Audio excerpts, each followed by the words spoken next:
तुम्ही आहात राष्ट्रवादीत, पण ओबीसींना असं का वाटतं की फडणवीसांकडूनच भुजबळ साहेबांना संधी मिळू शकते? त्यांच्या म्हणण्याची शेवटच्या क्षणापर्यंत मुख्यमंत्र्यांनी आग्रह धरला होता की भुजबळांना आपल्याला मंत्रिमंडळात घ्यायलाच पाहिजे. कॅबिनेटमध्ये राहून तुम्ही बोलताय, पण कुठेतरी तुमची एक ठिकाणी हतबलता एका लेवलनंतर दिसते की तुम्हाला साथ देण्यासाठी त्यावेळी जसे गोपीनाथ मुंडे होते किंवा तुम्ही एकत्रित लढायचे सगळे, तसा कुणी बोलणारा नेता नाही. आज कॅबिनेटमध्ये तुमच्या व्यतिरिक्त कुणी आवाज काढत नाही.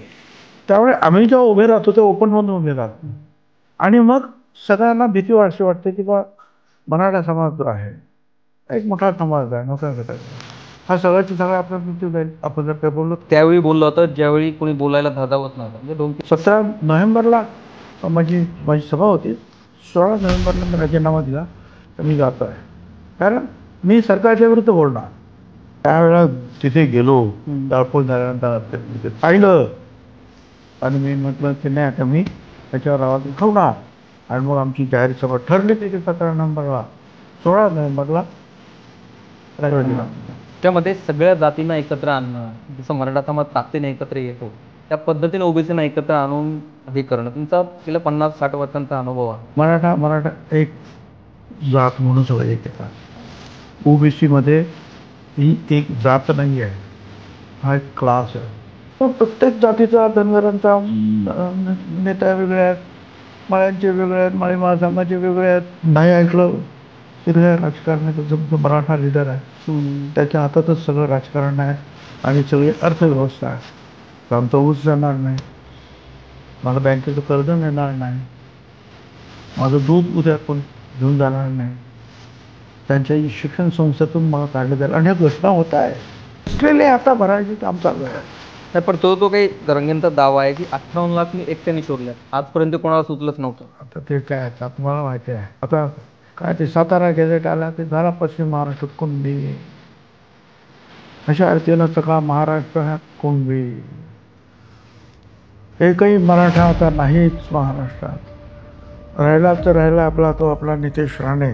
तो म्हणतो मी मराठा आहे, 96 कोळी, मी कुणबी नाही. तुम्ही त्या कालच्या बैठकीत जो मुद्दा मांडला बोगस कुणबीला चॅलेंज, मला सुद्धा, दलिताला सुद्धा, आदिवासी सुद्धा 1 वर्ष लागतं किमान. जर तुम्हाला सर्टिफिकेट पाहिजे असेल तर 1 वर्ष. 1 दिवसात कोणाला मिळतं का? पण तुम्ही ठाम भूमिका घेणार आहात की जिथे जिथे हाताने फिरवलंय त्याचा शोध तुम्ही 100% घेणार हो. ठाम भूमिका काय तर त्यावेळेला उत्तर देताना असंही सांगितलं जातं की ज्या 350 जाती तुम्ही ओबीसीतल्या म्हणताय महाराष्ट्रामध्ये त्या फक्त कागदोपत्री आहेत.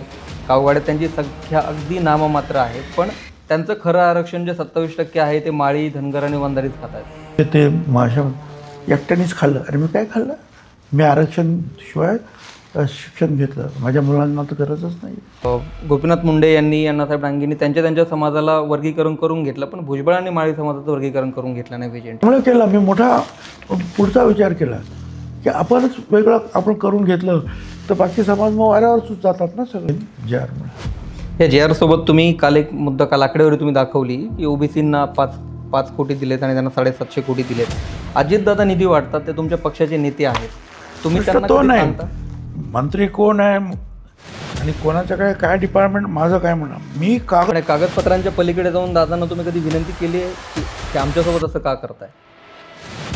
पण ज्यांनी याचिका, ते धोंडे आहेत, त्यांनी याचिका दाखल केली, त्यांच्या शाळेतून दाखले काढून घेतले मराठा समाजातल्या विद्यार्थ्यांनी, किंवा प्रत्येकांना आम्ही घाबरत नाही. दाखले काढा, तुमचे काढा, आमचे काढा. घोटाळा त्यातल्या ज्यांनी बांधकाम केलं त्यांना क्लीन चिट मिळाली. त्या क्लीन चिटच्या जेव्हा बातम्या येतात तेव्हा मनात काय भाव? जो खो गया उसी को भुलाता चला गया, जो मिल गया उसी को मुकद्दर समझ. तर गोपीनाथ मुंडे आज समजा नाही आहेत, त्यांना निरोप द्यायचा असता की आज अशी परिस्थिती आहे महाराष्ट्रात, तुमची गरज आहे, तर तुम्ही त्यांना काय निरोप दिला असता?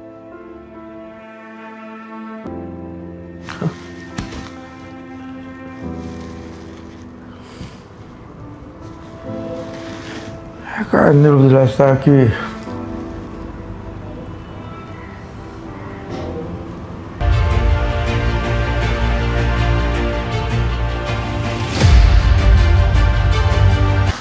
story.com प्रस्तुत ग्राउंड झिरो टॉक्स या मालिकेतला हा 6वा एपिसोड आहे. दुपारची वेळ आहे आणि बरेच विषय आहेत बोलण्यासाठी. माझ्यासोबत ज्येष्ठ नेते राष्ट्रवादी काँग्रेसचे आणि मंत्री छगन भुजबळ आहेत. छगन भुजबळ यांच्याविषयी तुम्हाला माहितीच असेल अनेकांना. छगन भुजबळ कोण आहे ते वेगळं सांगण्याची गरज नाही आहे. मुंबईतला एक तरुण, बाळासाहेबांच्या विचारांनी प्रेरित झालेला, लहानपणीच आईवडिलांचं छत्र हरवलेला एक तरुण, ते आजपर्यंत ओबीसींचा आवाज बनलेला एक नेता. महाराष्ट्रात आज ओबीसींसाठी कोणी लढत असेल तर ते छगन भुजबळ आहेत. छगन भुजबळांसोबत वेगवेगळ्या मुद्द्यांवरती, अगदी ओबीसींचं आरक्षण असेल, त्यांचं वैयक्तिक आयुष्य असेल, आजकालचे चढउतार असतील, बदललेलं राजकारण असेल, राजकारणातले त्यांचे किस्से असतील, बऱ्याच गोष्टी या पॉडकास्टमध्ये तुम्हाला ऐकायला मिळणार आहेत. सर, तुमचं स्वागत आहे story.com मध्ये. आज तुमच्या घरी मी पहिल्यांदा आलो, तसं मुंबईत असूनही, पण खूप लांब आहे मंत्रालयापासून घरी. आज मला कळलं तुम्ही आज मंत्रालयापर्यंत रोज प्रवास करता, अजून बंगला का नाही मिळाला तुम्हाला तिकडे? काय आता ज्यांना जो बंगला मला सरकारनं दिलेला आहे त्या बंगल्यामध्ये एक माजी मंत्री राहत आहेत आणि त्यांनी तर अजून खाली केलेलं नाही. ते खाली करतील त्यावेळेला जाईल मी. पण हे खरं आहे की इथून फार लांब पडतं जायला. मध्ये ट्रॅफिक वगैरे खूप, वाहनं वगैरे खूप असतात आणि कधी कधी तास 2 ताससुद्धा लागतात.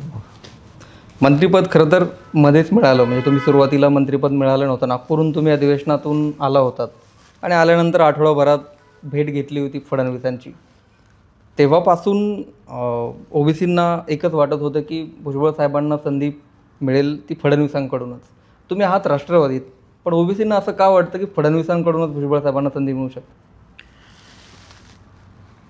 आता त्यांना ते का वाटतं हे नाही मी सांगू शकणार, परंतु एक आहे की ज्या अर्थी राष्ट्रवादीने दिलं नाही त्या अर्थी फडणवीस हे मुख्यमंत्री आहेत. आणि जे मी काही ऐकलं, मला त्यांच्या जवळच्या मंत्र्यांनी सुद्धा सांगितलं, बावनकुळेसारख्या, ते अध्यक्ष होते, प्रांताध्यक्ष BJP, त्यांचं म्हणणं की शेवटच्या क्षणापर्यंत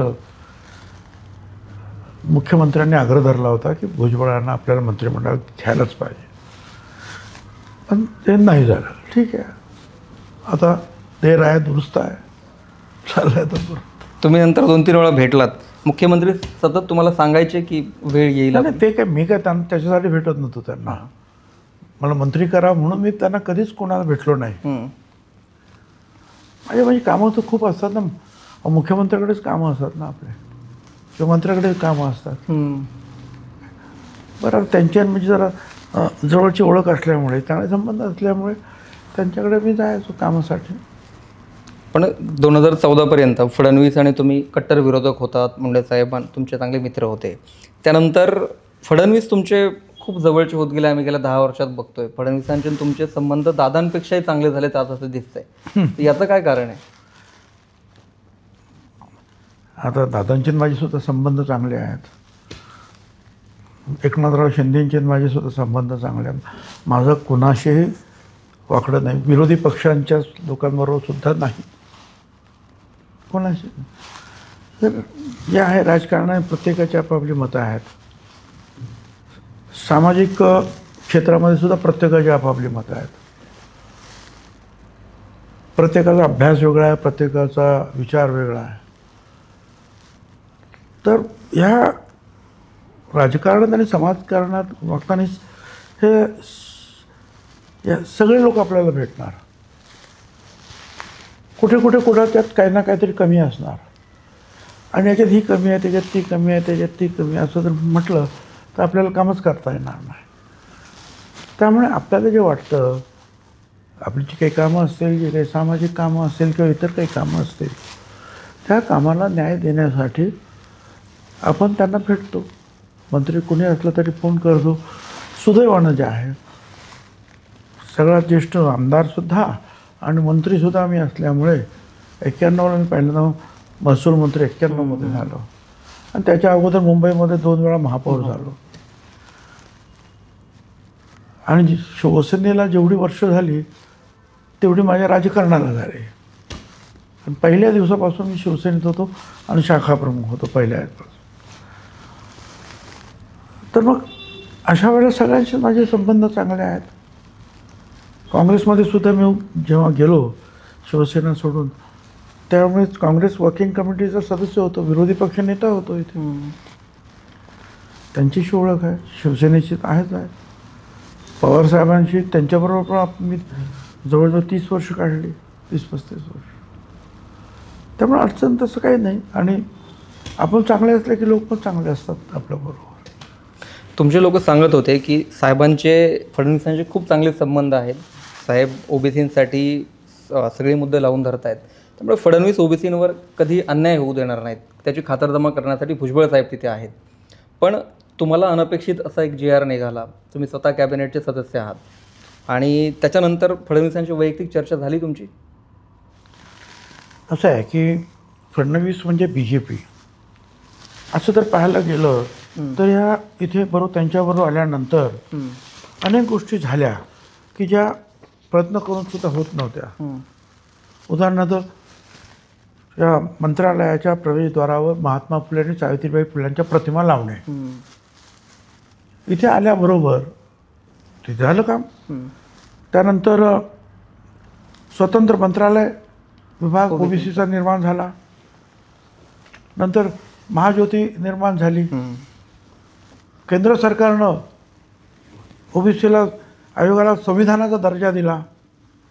आमचं भिडेवाडा जिथे पहिली मुलींची शाळा सुरू झाली सावित्रीबाई फुल्यांची, किती वर्ष आम्ही रखडलं होतं. ते 20-22 वर्ष मी लढत होतो. शेवटी ते यावेळेला झालं आणि मुख्य प्रधानमंत्री महोदयांनी जे आहे त्याचं भूमिपूजन केलं. नंतर भिडेवाड्यास आणि त्याच्यासाठी पैसेसुद्धा सरकारनं ताबडतोब दिले. नंतर महात्मा फुले वाडा म्हणजे जिथे सावित्रीबाई आणि महात्मा फुले राहत होते ते, आणि जवळच 300 मीटरवर महानगरपालिका पुण्याचं सावित्रीबाई फुले एक सभागृह आहे. तर तिथून तिथे हा एकच कॅम्पस व्हावा महात्मा फुले सावित्रीबाई फुल्यांचा. त्याच्यासाठी सुद्धा 200 कोटी रुपये मंजूर करण्यात आले आणि ते पण सुद्धा काम सुरू झालं. आता या अशा अनेक गोष्टी ज्या आहेत ओबीसीच्या संदर्भामध्ये. सावित्रीबाई फुले यांचा 3 जानेवारी हा जन्मदिवस आहे. हा महिला शिक्षण दिन म्हणून आज आपण पाळतो. त्यांचं गाव जे आहे तिथे पर्यटन स्थळ म्हणून तो घोषित करण्यात आलं. पण 200 मुलींसाठी राष्ट्रीय संरक्षण प्रबोधिनी, ज्यांना आपण NDA म्हणतो, जिथे मुली जे आहे सैनिकी शिक्षण घेतील, 180 कोटी रुपयाची तरतूद झालेली आहे. नंतर तिथला आराखडासुद्धा जे आहे, विकास आराखडासुद्धा मंजूर केलेला आहे 140 कोटीचा. स्थानिक स्वराज्य संस्थांमध्ये जे आमचं आरक्षण कमी झालेलं वाटत होतं असं या बाठिया कमिशनच्या काही गोष्टीमुळे. आणि मागच्या 1 महिन्यापूर्वी जेव्हा सुप्रीम कोर्टामध्ये हा विषय निघाला तेव्हा केंद्र सरकारनं आणि फडणवीस साहेबांनी सुद्धा मदत केली. आणि आमचं जे पूर्वीप्रमाणे जे आहे आमचं बाठिया कमिशनच्या अगोदरच्या प्रमाणे असं आरक्षण आम्हाला मिळालं. आणि विशेष म्हणजे जे आहे 35 वर्ष मी महात्मा फुले समता परिषदेच्या माध्यमातून मागणी करतो आहे. समीर भुजबळ खासदार असतानासुद्धा त्यांनी मागणी केली. त्यावेळेला मी 2010मध्ये सुप्रीम कोर्टामध्ये आम्ही समता परिषदेच्या वतीनं गेलो. पण मी त्यावेळेला सांगितलं की तू समीरला की तू पार्लमेंटमध्ये बोल. पार्लमेंटमध्ये बोलायला लागल्यानंतर गोपीनाथराव मुंडे त्यांच्याबरोबर आले. मग सगळे ओबीसी लीडर्स जे आहेत, यादव असतील, आणखीन कोण आहेत, सगळे वरचे समोर काँग्रेसचे हे ते सगळे 100 लोक उभे राहिले. आणि शेवटी काँग्रेसचे प्रणब मुखर्जींनी येऊन सांगितलं की आम्ही करतो. सुप्रीम कोर्टातली केस मागे घेतली का तो करतो ते. परंतु तिथे जरा फसगत झाली. त्याशी की दशवार्षिक जनगणना जी आहे ती सेन्सस कमिशनर करतो, ती कायद्याने आहे. चुकीची माहिती दिली, तुम्हाला तुरुंगवास आहे. यांनी काय केलं, हो म्हणून सांगितलं आणि ऑर्डर अशी काढली की प्रत्येक राज्याने ती करावी. गावातली असेल तर ग्रामविकास खात्याने करावी, शहरातली असेल तर शहर विकास खात्याने करावी. आणि त्याच्यामध्ये ते काही काम झालं नाही आणि ते फसलं. पण आता मोदी साहेबांनी सांगितलं आम्ही जातगणना करतो.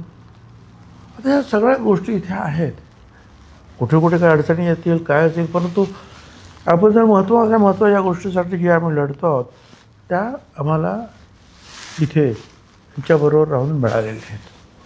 ह्या गोष्टी मिळाल्या आहेत, पण आज कुठेतरी तुम्ही आवाज उठवताय, कॅबिनेटमध्ये राहून तुम्ही बोलताय, पण कुठेतरी तुमची एक ठिकाणी हतबलता एका लेवलनंतर दिसते की तुम्हाला साथ देण्यासाठी त्याकडे जसे गोपीनाथ मुंडे होते किंवा तुम्ही एकत्रित लढायचे सगळे, तसा कुणी बोलणारा नेता नाही आहे आज कॅबिनेटमध्ये तुमच्या व्यतिरिक्त कुणी आवाज काढत नाही. गोपीनाथराव मुंडे हे आमचे सहकारी आणि ते तर मला ह्या सामाजिक क्षेत्रामध्ये ते म्हणायचे भुजबळ आमचे नेते आहेत, मोठे भाऊ आहेत असंच म्हणायचे. पण ठीक आहे, ते असते तर फार एवढा त्रास झाला पण नसता आम्हाला. पण ठीक आहे, आता हे काय असतं होतं ते होतं, आता घडतं त्याला काही विलाज नाही. आता तुम्ही जो विचार केला आता बोललात किंवा ओबीसीचे कोण बोलत नाहीत, त्याचं कारण आहे त्याच्या पाठीत. त्याच्यामुळे कारण असं आहे की दलित समाजाचे जे आहेत विधानसभा लोकसभा मतदारसंघ आरक्षित आहे. तिथे दलित तर दलितच उभा राहील, आदिवासी तर आदिवासी, दुसरा कोणी उभा राहू शकत नाही. त्यामुळे ते त्यांच्या घटकाच्या बाबतीमध्ये प्रश्न निर्माण झाला की सगळे एक होतात. ओबीसीच्या बाबतीमध्ये ते नाही आहे. ओबीसीला महानगरपालिका जिल्हा परिषदामध्ये आहे आरक्षण, ते राज्यानं दिलं आहे, पण विधानसभा लोकसभेत नाही. त्यामुळे आम्ही जेव्हा उभे राहतो ते ओपनमधून उभे राहतो आणि मग सगळ्यांना भीती अशी वाटते की बा मराठा समाज जो आहे एक मोठा समाज आहे, मोठा घटक आहे, हा सगळ्याचे सगळं आपल्या विरुद्ध जाईल आपण जर काय बोललो तर. त्यामुळे ते काही बोलत नाहीत. आता मी तर सगळं वाहूनच घेतलेलं आहे. त्याचा फटका मलासुद्धा बसलाच, कारण हे जे जरांगे महाशय जे आहेत जे राज्यभर जाणार होते ते कुठे गेले नाही, फक्त येवल्याला माझ्या मतदारसंघात आले 2 दिवस आणि त्याचा फटका मला 50-50 हजार मतांचा फटका बसला मला. आता परत ते लोक आले माझ्याबरोबर, झालं परत ठीक आहे, राजकारणात चालतं. पण ही भीती इतरांना असल्यामुळे आता माझ्या बाजून मग दलित आदिवासी मुसलमान गुजराती ब्राह्मण मारवाडी सगळे ओबीसी सगळेच उभे राहिले. मी निवडून आलो, बऱ्या मताने आलो, 25-30 हजार, ठीक आहे. पण इतरांना ती भीती मनामध्ये असते. पण एक लक्षात घ्या, ओबीसी समिती निर्माण झाल्यानंतर आता मग बावनकुळे असतील, त्या इतर ज्या आहेत पंकजा मुंडे मॅडम असतील, इतर जे आमचे सहकारी आहेत ते बोलायला लागले. त्या समितीमध्ये तर आता बोलायला लागले, समितीच त्या विषयावर आहे त्यावर बोलत आहेत. ठीक आहे, आता काय त्याला जे आहे ते घेऊन लढायचं आहे. तुम्ही आता सांगितलं की ते त्या भीतीमुळे बोलत नाही आहेत. तुम्ही त्यावेळी बोललो होतं ज्यावेळी कोणी बोलायला धाजावत नव्हतं, म्हणजे 2-3 वर्षापूर्वी जेव्हा ते आंदोलन खूप वेगात होतं तेव्हा मी राजीनामा दिला इथे. त्यावेळेला बीडला घरं पेटवण्यात आली, आमदारांची घरं पेटवली, 2-3 आमदारांची घरं जाळली, हॉटेल जाळले, जणू काही पोलीस नाहीच, सरकार नाहीच अशी परिस्थिती. त्यावेळी मी गेलो आणि मला राहावं नाही आणि मी सांगितलं मी पण आता उभा याच्यामध्ये येतो. आता त्याच्या अगोदर मला खूप ते महाशय बोलायची शिवाय घालायचे. मी पण म्हटलं कोण आहे काय माहीत पण नाही, कोण कशा जाऊ दे. पण नंतर मी म्हटलं मी जाणार. आणि मग 17 नोव्हेंबरला माझी सभा होती. 16 नोव्हेंबरला मी राजीनामा दिला तर मी जातो आहे, कारण मी सरकारच्या विरुद्ध बोलणार की सरकारनं यांना वाचवायला पाहिजे होतं, यांना कंट्रोल करायला पाहिजे होतं. हे काय चाललेलं आहे, I mean the worst than the what you call that banana Republic. काय याच्यापेक्षा झालं बेकार झालं, ते बेकार कायदाच राहिला. पण मग त्यांनी मी गाडीत जात असताना मला यांचे निरोप सारखे यायला लागले, मंत्री मुख्यमंत्री काय उपमुख्यमंत्री की बाबा तुम्ही काय बोलायचं ते बोला, परंतु राजीनाम्याचं बोलू नका. ठीक आहे ना. पण मी त्यावेळेला दिला होता, एकनाथ शिंदेकडे राजीनामा दिला होता. दिला ना, राजीनामा पाठवला होता. ती जाळपोळ झाली त्याच्यानंतर लगेच मी ज्या वेळेला तिथे गेलो, जाळपोळ झाल्यानंतर ते मी ते पाहिलं आणि मी म्हटलं की नाही आता मी याच्यावर आवाज उठवणार. आणि मग आमची जाहीर सभा ठरली तिथे 17 नोव्हेंबरला, 16 नोव्हेंबरला राजीनामा. पण तुम्ही त्यावेळी विचार नाही केला, कारण त्या वातावरण ज्या पद्धतीचं पेटलेलं होतं की तुम्ही चला वय झालं आहे आता, आपण राजकारणात निवृत्ती जरी घेतली तरी काही फरक नाही, पण पुढे पंकज भुजबळ आहेत, समीर भुजबळ आहेत, यांचं राजकीय करिअर आहे, बाकीच्या नेत्यांना जी भीती आहे तो विचार तुम्ही नाही केला? तुम्हाला कल्पना नसेल, मी 25 वर्ष बाळासाहेबांबरोबर राहिलेलं आहे शिवसेनेत पहिल्या दिवसापासून. आणि मी बाळासाहेबांचं माझं खूप प्रेमसुद्धा होतं, खूप म्हणजे खूप. आणि मी सुद्धा त्यांच्या आईवडिलांसारखंच प्रेम करत होतो. मी माझगावच्या एका झोपडीवाल्या घरात लहानाचा मोठा झालो. मग सांगितलं बाळासाहेबांनी जेव्हा पाहिलं मला आणि म्हटलं जेव्हा ठीक आहे शिकला आहे, चांगलं झालं आहे, विजिटी आहे वगैरे चांगलं तर ठीक आहे. मला नगरसेवक केलं, नगरसेवक मी तिथे मी चमक दाखवल्यानंतर मला दोनदा महापौर केलं आणि आमदारसुद्धा मी झालो. 85मध्ये 1900 शिवसेनेचे सगळे उमेदवार पडले आमदारकीला, फक्त छगन भुजबळ एकटाच निवडून आला. आणि बाळासाहेब पण या विषयावर ओबीसी या विषयावर मंडल कमिशनवर जेव्हा लागू करण्यात आलं व्ही.पी. सिंग यांच्यामार्फत, तिथं जे आहे माझे ज्यात मतभेद व्हायला सुरुवात झाली. आणि म्हणून मग मी एवढं मोठं त्याने आमचे प्रेमाचे संबंध असणार म्हणजे आई मुलासारखे ते सुद्धा मी तोडून बाहेर पडलो या मंडळ आयोगाने आरक्षणासाठी. आता हे काय आहे मंत्रिपद हो? बाळासाहेब नंतर सुद्धा अनेकांनी जाऊन म्हटलं अरे बाबा तुम्हाला आता भुजबळ त्या शरद पवार घेऊन गेला नाही, तुम्ही त्याला मुख्यमंत्री करणार होतो.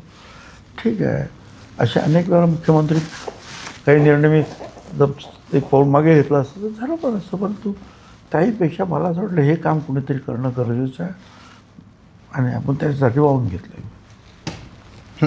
दुसरी गोष्ट तुम्ही तुमच्या बोलण्यातनं सतत येते की आता ही जी काही ओबीसीची चळवळ सध्या सुरू आहे त्याच्यामध्ये सगळ्या जातींना एकत्र आणणं, जसं मराठा समाज ताकदीने एकत्र येतो त्या पद्धतीने ओबीसींना एकत्र आणून हे करणं, तुमचा गेल्या 50-60 वर्षांचा अनुभव आहे.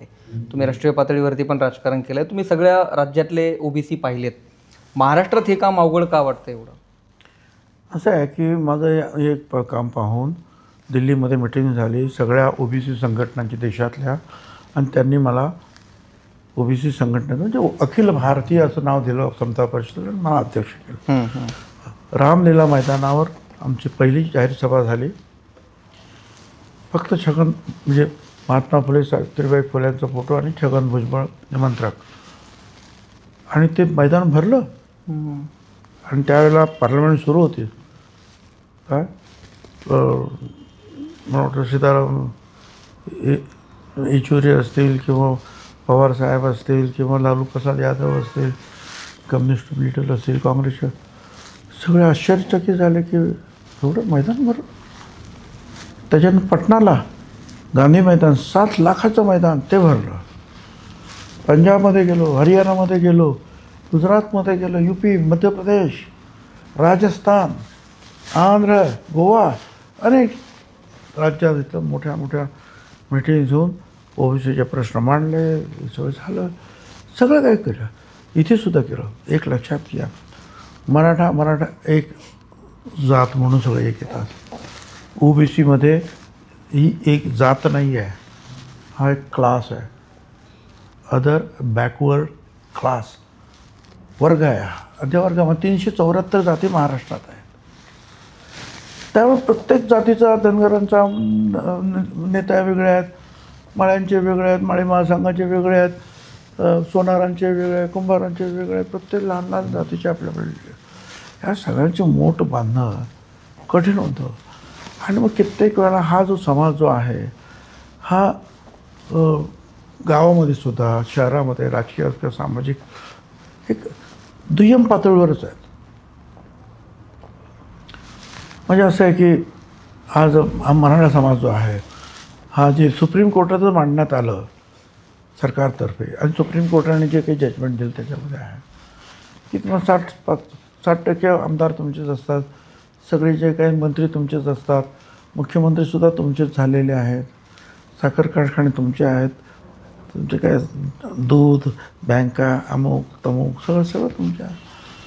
तुम्ही मागास कसे आहे, मागास कोण आहे हे तुलनात्मक आहे, याच्यापेक्षा हा मागास आहे. बरोबर. तुलनात्मक आहे. आणि मग हे सगळ्या याच्यामध्ये ते सगळ्यात पुढे आहे. त्याच्यानंतर ओबीसी आहे, त्याच्यानंतर मग आदिवासी, दलित अशी उतरंडच झालेली आहे ते. आणि त्यामुळं नाही ऐकलं तिथल्या राजकारणाचा जो मराठा लीडर आहे त्याच्या हातातच सगळं राजकारण आहे आणि सगळी अर्थव्यवस्था आहे. तर आमचा ऊस जाणार नाही, मला बँकेचं कर्ज मिळणार नाही, माझं दूध उद्या कोण घेऊन जाणार नाहीत, त्यांच्या शिक्षण संस्थेतून मला काढलं जाईल. आणि ह्या घटना होत आहे. त्यामुळे घाबरून सगळे तिथे ते असतात. काही लोक ते त्यातून बाहेर पडून तरुण येतात बरोबर, काही आपले तिथेच दिवस काढत असतात. आणि मागच्या त्या वर्षामध्ये सुद्धा अनेक लोकांवर, नाभिक समाजांवर याच्यावर मोठे मोठे हल्ले झाले.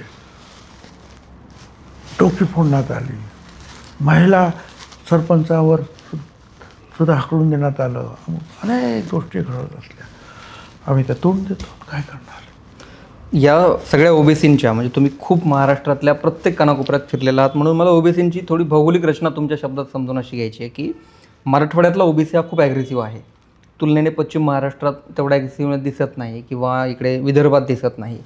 उत्तर महाराष्ट्रात तो ॲग्रेसिव्हनेस नाही. हा फरक कशामुळे ओबीसींमध्ये?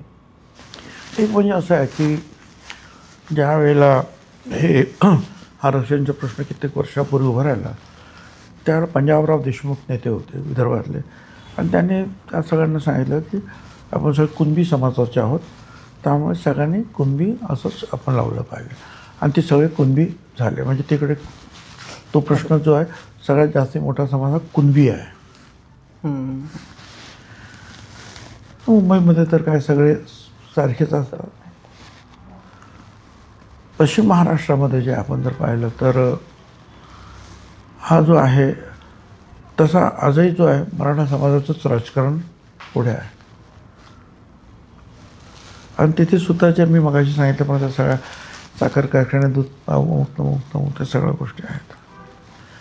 इथे जे आहे हा थोडंसं पश्चिम महाराष्ट्रापेक्षा आर्थिकदृष्ट्या, शैक्षणिकदृष्ट्या सुद्धा हा मागास भाग आहे. पुण्यामध्ये शैक्षणिक संस्था आहेत, अमुक आहेत, अनेक गोष्टी झाल्यात. पश्चिम महाराष्ट्र वसंतदादा पाटील होते, शरद पवार साहेब होते, यशवंतराव होते, अनेक सगळी मंडळी सगळी तिथे होती. पण त्या मानाने जो आहे हा मागास राहिला. त्यामुळे तिथल्या लोकांची अशी समजूत आहे की आरक्षण मिळालं की सगळ्यांना आम्हाला नोकऱ्या मिळणार, सगळ्यांना आम्हाला शिक्षणात संधी मिळणार, गरिबी आमची हटणार. मुख्यतः काय आहे की हा आरक्षण कशासाठी आहे, तर आरक्षण हा गरिबी हटावचा कार्यक्रम नाही, हा कोणाला श्रीमंत बनवण्याचा कार्यक्रम नाही. हा वर्षानुवर्ष सामाजिकदृष्ट्या जे मागास आहेत त्यांना वरती आणण्यासाठी आरक्षण आहे. दलित, आदिवासी, ओबीसी सामाजिकदृष्ट्या मागास. आज 13% आरक्षण आहे दलित समाजाला. सेक्रेटरी आहेत, SP आहेत, कमिशनर आहेत. आजूबाजूच्या सगळ्या महाराष्ट्रातल्या झोपडपट्ट्यांमधून कोण राहत आहे? जास्तीत जास्त दलित समाज राहतो आहे. हटले नाही ताबडतोब, ते श्रीमंत नाही झाले, पण ते आमच्या सगळ्यांबरोबर बसायला लागले, ऑफिसर झाले, सगळ्यांबरोबर मिक्स व्हायला लागले. हळूहळू ही प्रक्रिया आहे. पण इथे असं सांगण्यात आलं की आम्ही गरीब आहे, आमची लेकरं बाळा काय. अरे लेकरं बाळांसाठी सगळ्या गोष्टी आता सरकारनं, महाराष्ट्र सरकारने दिल्या आहेत. ओबीसीच्या विद्यार्थ्यांना ज्या सोयी आहेत, शिष्यवृत्त्या, त्या सगळ्या ज्या मराठा समाजाला आहेत. उलट जे ओबीसीला नाही आहेत त्यापेक्षा जास्त तिकडे आहे. म्हणजे असं आहे की सगळ्या ठिकाणी जे आहेत आता सारथी निर्माण झालं मराठा समाजासाठी. तर 6-7 जे विभाग आहेत त्याच्यामध्ये त्यांची कार्यालय, तिथे 1,500 कोटी रुपये दिलेले आहेत. नंतर त्यांच्यासाठी जे आहेत सरकारी इमारती खाली करून दिलेल्या आहेत वसतिगृहासाठी, मुलींसाठी, सगळ्या ठिकाणी. नंतर काही वर्षापासून 2-4 वर्षापासून ज्या लोकांना वसतिगृह मिळालं त्याला वर्षाला 60,000 रुपये मिळत आहेत. आता हे 60,000 रुपये आम्ही आत्ता भांडून आता 2 ह्या वर्षामध्ये सुरू केलेलं आहे. अजून वसतिगृहांचा काही पत्ता नाही आहे. एवढंच नाही की मी काल जे सांगितलं की ओबीसी, इतर मागासवर्गीय ओबीसी महामंडळ म्हणजे ओबीसी महामंडळ जे आहे ते तरुणांना जे आहे 10,000 20,000 रुपये अमुक काय द्यायचे. तर आता 25 वर्ष होत आली असते, जवळपास 2,500 कोटी रुपये आहेत. म्हणजे वर्षाला 100 कोटी रुपये मिळाले. 2,500 कोटी रुपये 25 वर्षामध्ये. 3 वर्षामध्ये मराठा समाजाचा हिशोब आम्ही दिला, 2,500 कोटी रुपये मिळाले. या वर्षाच्या बजेटमध्ये काल दाखवलं बघा, तुम्हाला विश्वास नसेल बघा. अण्णासाहेब पाटील 5 कोटी आणि 750 कोटी. हा समाज उलटा मोठा आहे. तुम्ही म्हणा की मग आताच काय बोल, मी मंत्री नव्हतो म्हणून त्या मार्चच्या बजेटच्या वेळेला हे बोललो, मी विधानसभेत बोललो मी. हा किती फरक आहे, काय चाललं आहे, अशा अनेक गोष्टी मांडत आलो. आतापर्यंत जास्त लोकांच्या लक्षात कदाचित आल्या नाही, कोणी लक्षात घेतलं नाही. तर माझं म्हणणं असं आहे की त्या लेकरा बाळांच्यासाठी तुम्हाला मी सांगतो, काही वर्षापूर्वी 2019 पूर्वी मराठा समाजाच्या मोर्चे निघाले. गुजरातमध्ये पटेल, पाटीदार, राजस्थानमध्ये गुर्जर, हरियाणामध्ये जाट, आरक्षण पाहिजे. आणि मग मोदी साहेबांनी आणखीन एक यंत्रणा उभी केली, कायदा आणला. आणि त्याच्यामध्ये त्यांनी म्हटलं स्पष्टपणे की हे जे समाज आहेत, वेगवेगळे समाज जे शैक्षणिकदृष्ट्या मागास असतील, आर्थिकदृष्ट्या मागास असतील, परंतु त्यांना राखीव घटकांमध्ये जाता येत नाही, कारण सामाजिकदृष्ट्या ते मागास नाही. त्यांच्यासाठी हे 10% जे आहे आम्हाला आरक्षण देणं भाग आहे आणि म्हणून आम्ही ते देतो आहोत. ते दिल्यानंतर पटेल पाटीदारांचं आंदोलन थांबलं, गुजर थांबले, जाट थांबले. मराठा समाजाला सुद्धा त्या EWSमध्ये 10मध्ये 8 फक्त एकाच मराठा समाजाचे, बाकी कोणाला मिळालं नाही. तरीसुद्धा म्हणजे मराठा समाजाला मिळालंच पाहिजे. मराठा समाज तेही 10% आरक्षण दिलं. EWS दिलं, 10% आरक्षण दिलं. जेव्हा हे EWS किंवा 10% तेव्हा ओपनमध्ये 50% मराठा समाज होता. माझं म्हणणं असं आहे की तुम्ही आमच्या एवढ्या 54% जास्त लोकसंख्या 374 जातीमध्ये तुम्ही कशाला येत आहे? तुम्हाला सेपरेट दिलं आहे ना, तुमचाही फायदा होणार नाही, आमचाही फायदा होणार नाही. म्हणजे 50%च्या वरती तुम्हाला वेगळं दिलं आहे, तर तुम्ही सगळे 50%तच काय येत आहे? आता हे ज्यांना समजेल त्यांना समजतं. आज परिस्थिती अशी आहे की मेडिकलचं असेल, MPSCचं असेल, काही असेल, मराठा जे आरक्षण आहे घटक 10% EWS कट ऑफ पॉईंट खाली आहे, OBCचा कट ऑफ पॉईंट वरती आहे. काय फायदा होईल? म्हणून म्हटलं कोणीतरी अभ्यासू माणसाने बोला तर खरं, काय बोलत नाहीत. मग हे नको का तुम्हाला मराठा आरक्षण? मग सांगा ना सगळ्यांनी आम्हाला OBCमध्येच पाहिजे, आम्हाला मराठा आरक्षण वेगळं नको, आम्हाला EWS पण नको, काहीच नको. एकही जण बोलायला मागत नाही. हे पण पाहिजे, ते पण पाहिजे. काही काही लोकांनी EWS पण घेऊन ठेवलेले आहेत, त्याचे मराठा आरक्षणाचे पण सर्टिफिकेट घेऊन ठेवलेले आहेत, कुणबी पण घेऊन ठेवायचं. म्हणजे काय हे कसं काय सहन करायचं आहे? आणि आता ओबीसी पाहिजे ओबीसी, अरे तुम्ही नाही. 2 हायकोर्टाच्या जजमेंटने सांगितलं की मराठा आणि कुणबी वेगवेगळ्या जाती आहेत. माझ्याकडे सुप्रीम कोर्टाचं जजमेंट आहे इथे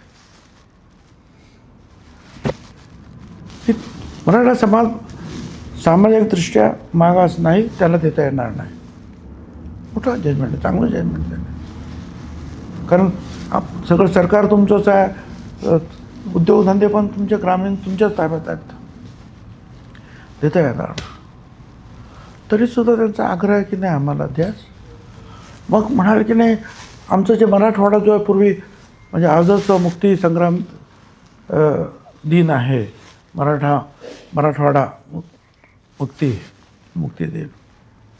आम्ही तिकडे होतो, तिकडे आम्ही कुणबी होतो, आमच्या नोंदी आहेत.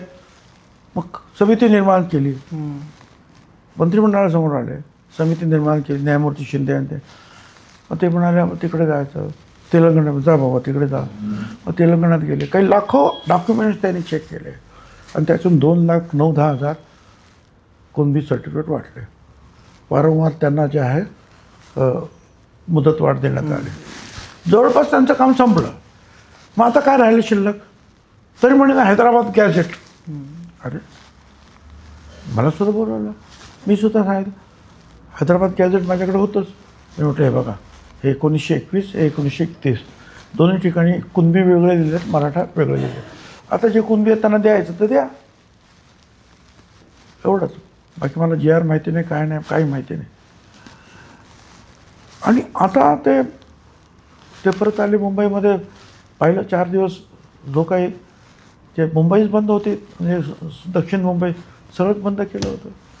TV वाले दिवस रात्र तेच दाखवत होते ना. आणि मग हा GR आला आणि या GRमध्ये सुद्धा अनेक, म्हणजे आमच्या दृष्टीनं खरं म्हणजे इट्स अ हिमालयन ब्लंडर.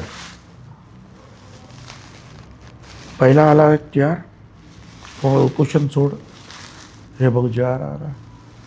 काय GR होता? मराठा पात्र व्यक्तींना कुणबी सर्टिफिकेट, मराठा कुणबी सर्टिफिकेट देण्यासाठी खालील प्रक्रिया आहे. त्याने सांगितलं जरांगेने हा GR नाही चालणार, पात्र शब्द काढून टाका. म्हणजे आपण पात्र एलिजिबल काढून टाका. आणि मंत्र्यांना बसवलं तिथंच. आणि 1 तासामध्ये जे आहे दुसरा GR आला, पात्र शब्द काढून की मराठा समाजास कुणबी प्रमाणपत्र देण्यासाठी खालील प्रक्रिया राबवा. अरे म्हणजे कुणबी जे आहे त्यांना देऊन झालेलं आहे, आता मराठा समाजासाठी ही प्रक्रिया आहे. माझ्याकडे सगळे कागद मी दाखवू शकतो तुम्हाला. तुमच्या 60 वर्षांच्या करिअरमध्ये असं एका तासात GR कधी बदलला होता? हो, 1 तासात कुठे GR बदलतो काय? माझ्याकडे हे GR असतील आता इथे सुद्धा. हे बघा हे GR, ह्या GRवर सही आहे ना सही. याच्यात म्हटलेलं आहे मराठा समाजाच्या पात्र व्यक्तींना, बरोबर. 1 तासाच्या आत हा घाईघाईने दुसरा GR आला आणि ऑनलाईन सिग्नेचर. तशी सिग्नेचर नाही, तशी सही नाही, ऑनलाईन आहे. काय का ताबडतोब आणि पात्र शब्द काढून टाकला. हे कसं काय असं होतं काय कधी? घाईघाईने 2-2 तासामध्ये 2-2. या 58 लाख नोंदी सातत्याने गेल्या 3 वर्षापासून ज्या बोलल्या जात आहेत, त्या 58 लाख नोंदीमध्ये 25 लाख नोंदी अमरावती विभागातल्या आहेत, नागपूर विभागातल्या 10 लाख आहेत, काही आपल्या उत्तर महाराष्ट्रातल्या आहेत आणि काही कोकणातल्या आहेत, आणि मराठवाड्यातल्या नोंदी आहेत काहीतरी 1 लाख 1.5 लाखाच्या आसपास, 2,10,000 काहीतरी तो आकडा आहे. कारण अगोदर घेऊन झालेल्याच आहेत ना सगळ्यांनी. जे कुणबी आहेत ते काही थांबले नाहीत तुमच्यासाठी, कमिटीसाठी. त्यांना माहिती आहे, त्यांनी बिचाऱ्याने जाऊन घेतलेत ना अगोदर. जे काही राहिले होते की ज्यांना गावामध्ये किंवा काय कोणाला काही नकोच होतं किंवा माहीतच नाही, असे काही शोधून दिले ना त्यांनी. आता हे नसलेले आता भरायचे काम चालू आहे. नाही, पण तो काही जरांगेंचा दावा आहे की 58 लाख मी एकट्याने शोधल्यात, आजपर्यंत कोणाला सुचलंच नव्हतं. आता ते काय, आता तुम्हाला माहिती आहे, आता ते काय म्हणतील ते आता म्हणतात 3 कोटी मराठा हे झाले आता कुणबी. आता काय ते सातारा गॅझेट आला की झाला पश्चिम महाराष्ट्र कुणबी. अशा अर्थीनं सगळा महाराष्ट्र हा कुणबी. एकही मराठा आता नाहीच महाराष्ट्रात. राहिला तर राहिला आपला नितेश राणे. तो म्हणतो मी मराठा आहे, 96 कोळी, मी कुणबी नाही. त्यामुळे आता त्याच्या ह्या जरंगेच्या म्हणण्याप्रमाणे एखाद दुसरं कुटुंब सोडून सगळं असंच म्हणायला पाहिजे. आता त्याला काय उत्तर देणार आपण? तुम्ही त्या कालच्या बैठकीत जो मुद्दा मांडला, बोगस कुणबीला चॅलेंज करणार. चॅलेंज म्हणजे त्याची समिती नेमा आणि त्याची चौकशी करा वगैरे. हे जे कुणबी दाखलेत, हाताने नोंदी घेतलेले काही फोटो आता सोशल मीडियावर फिरत आहेत, तर त्याला तुम्ही काही कोर्टात चॅलेंज करणार आहात? हे पहा, हे मराठा कुणबी, हे अक्षर कसं, हे अक्षर पानाला तुम्हाला हे सगळं जे आहे दिसून येईल. अक्षराचं वळण तुम्हाला लक्षात येतं. एका ठिकाणी दिली आहे मराठी कुणबी लिहून ठेवलंय गायमध्ये, मराठी कुणबी. एका ओव्हर रायटिंग केलं, त्याच्यावरच लिहून टाकलेलं आहे. हां, गिरवून हां, हे बघा मराठी कुणबी. बरोबर. हे सगळे जे त्या गावचे लोक आम्हाला पाठवतात की बाबा असं झालेलं आहे. काही अधिकारी हे जे आहेत हे आमचं असं म्हणणं आहे की आतापर्यंत तुम्ही नोंदी शोधायला कमिटी नेमली ना, मग OBCमध्ये जे फेक घुसलेले आहेत, पत्रकं दिलेत, त्याच्यासाठी का कमिटी नेमत नाही? नेमायला पाहिजे अशी मागणी मी केली. शोधायला जर करता तर आमच्यातले जे खोटे प्रमाणपत्रधारक आहेत ते शोधायला सुद्धा कमिटी नेमा. काय सरकारचं त्याच्यावर उत्तर आहे? सरकारचं हे कमिटीमध्ये मांडलं माझ्या. हां, आता आम्ही आणखी त्याचा आग्रह धरू पुढे बघू पुढे काय होतं. पण तुमचा निश्चय आहे की जे हाताने नोंदी लिहिल्यात ते कुणबी प्रमाणपत्र तुम्ही रद्द करणार? चेक करा, प्रत्येक गोष्ट चेक करा. तुम्हाला माहिती आहे, मला सुद्धा, दलिताला सुद्धा, आदिवासी सुद्धा 1 वर्ष लागतं किमान. जर तुम्हाला सर्टिफिकेट पाहिजे असेल तर 1 वर्ष. 1 दिवसात कोणाला मिळतं काय? हे आणा, ते आणा, ते आणा, ते आणा. पण तुम्ही ठाम भूमिका घेणार आहात की जिथे जिथे हाताने फिरवलंय त्याचा शोध तुम्ही घेणार? 100% घेणार. हो, ठाम भूमिका आहे, त्याच्यात काय एवढं आहे? जे खोटे आहेत, ओव्हर रायटिंग लिहिलेले आहेत, खोडून लिहिलेले आहेत, पुराव्यांशिवाय आहे, त्यांच्यावर कारवाई करा, आमची मागणीच आहे. आणि तुम्हाला मी सांगतो, अशा रीतीने आदिवासींमध्ये सुद्धा काही लोक घुसले होते. सुप्रीम कोर्टापर्यंत जे आहे केसेस गेल्या. शेवटी त्या सगळ्यांना काढावं लागलं. थोडंच नंतर कोर्टाने सांगितलं यांच्याकडून जे आहे नोकरी लागली, यांच्याकडून पैसे वसूल करा. यांनी खोटे सर्टिफिकेट घेऊन नोकऱ्या केल्यात. अशा अनेक नंतरच्या काळामध्ये निर्माण झाल्या. म्हणून जे आता खोटे जे सर्टिफिकेट घेत आहेत, मला त्यांना सगळ्यांना सांगायचं आहे, आता OBC समाज सगळी जागी झालेली आहे. तुम्ही जिथे जा त्या ठिकाणी बोट ठेवलं जाईल. आणि मग चुकीचं काय असेल तो त्रास होईल. इकडे मराठा आरक्षण पण मग तुम्हाला नको आहे, तिथे जाऊन तुम्ही खोटी सर्टिफिकेटून काय करा. त्यापेक्षा मराठा आहे तर मराठा आरक्षणासाठी 10%. 374 जातींसाठी आणि 58% लोकांसाठी, 54% लोकांसाठी हा 27% आरक्षण आहे. आणि 18-20% मराठा समाजासाठी 10% आहे. राहुरीतलं 18-20 मी का म्हणतो, हा मुद्दा आहेच. कोण 38 म्हणतंय, कोण 28 म्हणताय. मला सांगा, 54% हे 1931च्या जनगणनेप्रमाणे, 54% हे केंद्र सरकारने मान्य केलं, 54% हे सुप्रीम कोर्टाच्या 9 न्यायाधीशांच्या खंडपीठाने मान्य केलेलं आहे. आणि 54% ते झाले. 13% दलित, 7% आदिवासी आरक्षण दिले आपण त्यांच्या. किती झाले? 74%. 54 आणि 20, 74%. 3% ब्राह्मण, 77% झाले. मग जैन आहे, इतर कृष्ण वगैरे असे आहेत ना. आता बघा मराठा किती शिल्लक राहिले. पण उगीच मराठा 60%, कोण म्हणतो 60%, कोण 40%, कोण म्हणतो 28%. आता आपण काय बोलतच नाही रे, पण मग एकूण काय 125-150% बेरीज लावायची काय? कोण कमी आहेत मग? हे चुकीचं आहे. देशामध्ये कुठलीही मोठी कम्युनिटी, पटेल असेल, जाट असेल, कुठली मराठा असेल, ती 16 ते 20% जास्त कुठेच नाही. 16, 17, 18, 16, 17, 18 एवढीच त्यांची संख्या आहे. हा देश पातळीवरचा हा डाटा आहे. तुमच्या या दाव्याला उत्तर देताना असंही सांगितलं जातं की ज्या 350 जाती तुम्ही ओबीसीतल्या म्हणताय महाराष्ट्रामध्ये, त्या फक्त कागदोपत्री आहेत. गावगाड्यात त्यांची संख्या अगदी नाममात्र आहे, पण त्यांचं खरं आरक्षण जे 27% आहे ते माळी, धनगर आणि वंजारीच खात आहेत. हे बघा, हे जे आमचे VJNT आहेत म्हणजे भटक्यामुक्त, त्यांच्यासाठी आपण वेगळं काढलेलं आहे. धनगरांसाठी सुद्धा 3-3.5% वेगळं काढलं. वंजारी समाजासाठी सुद्धा वेगळं काढलेलं आहे. गोवारी समाजासाठी सुद्धा 2% काढलेलं आहे.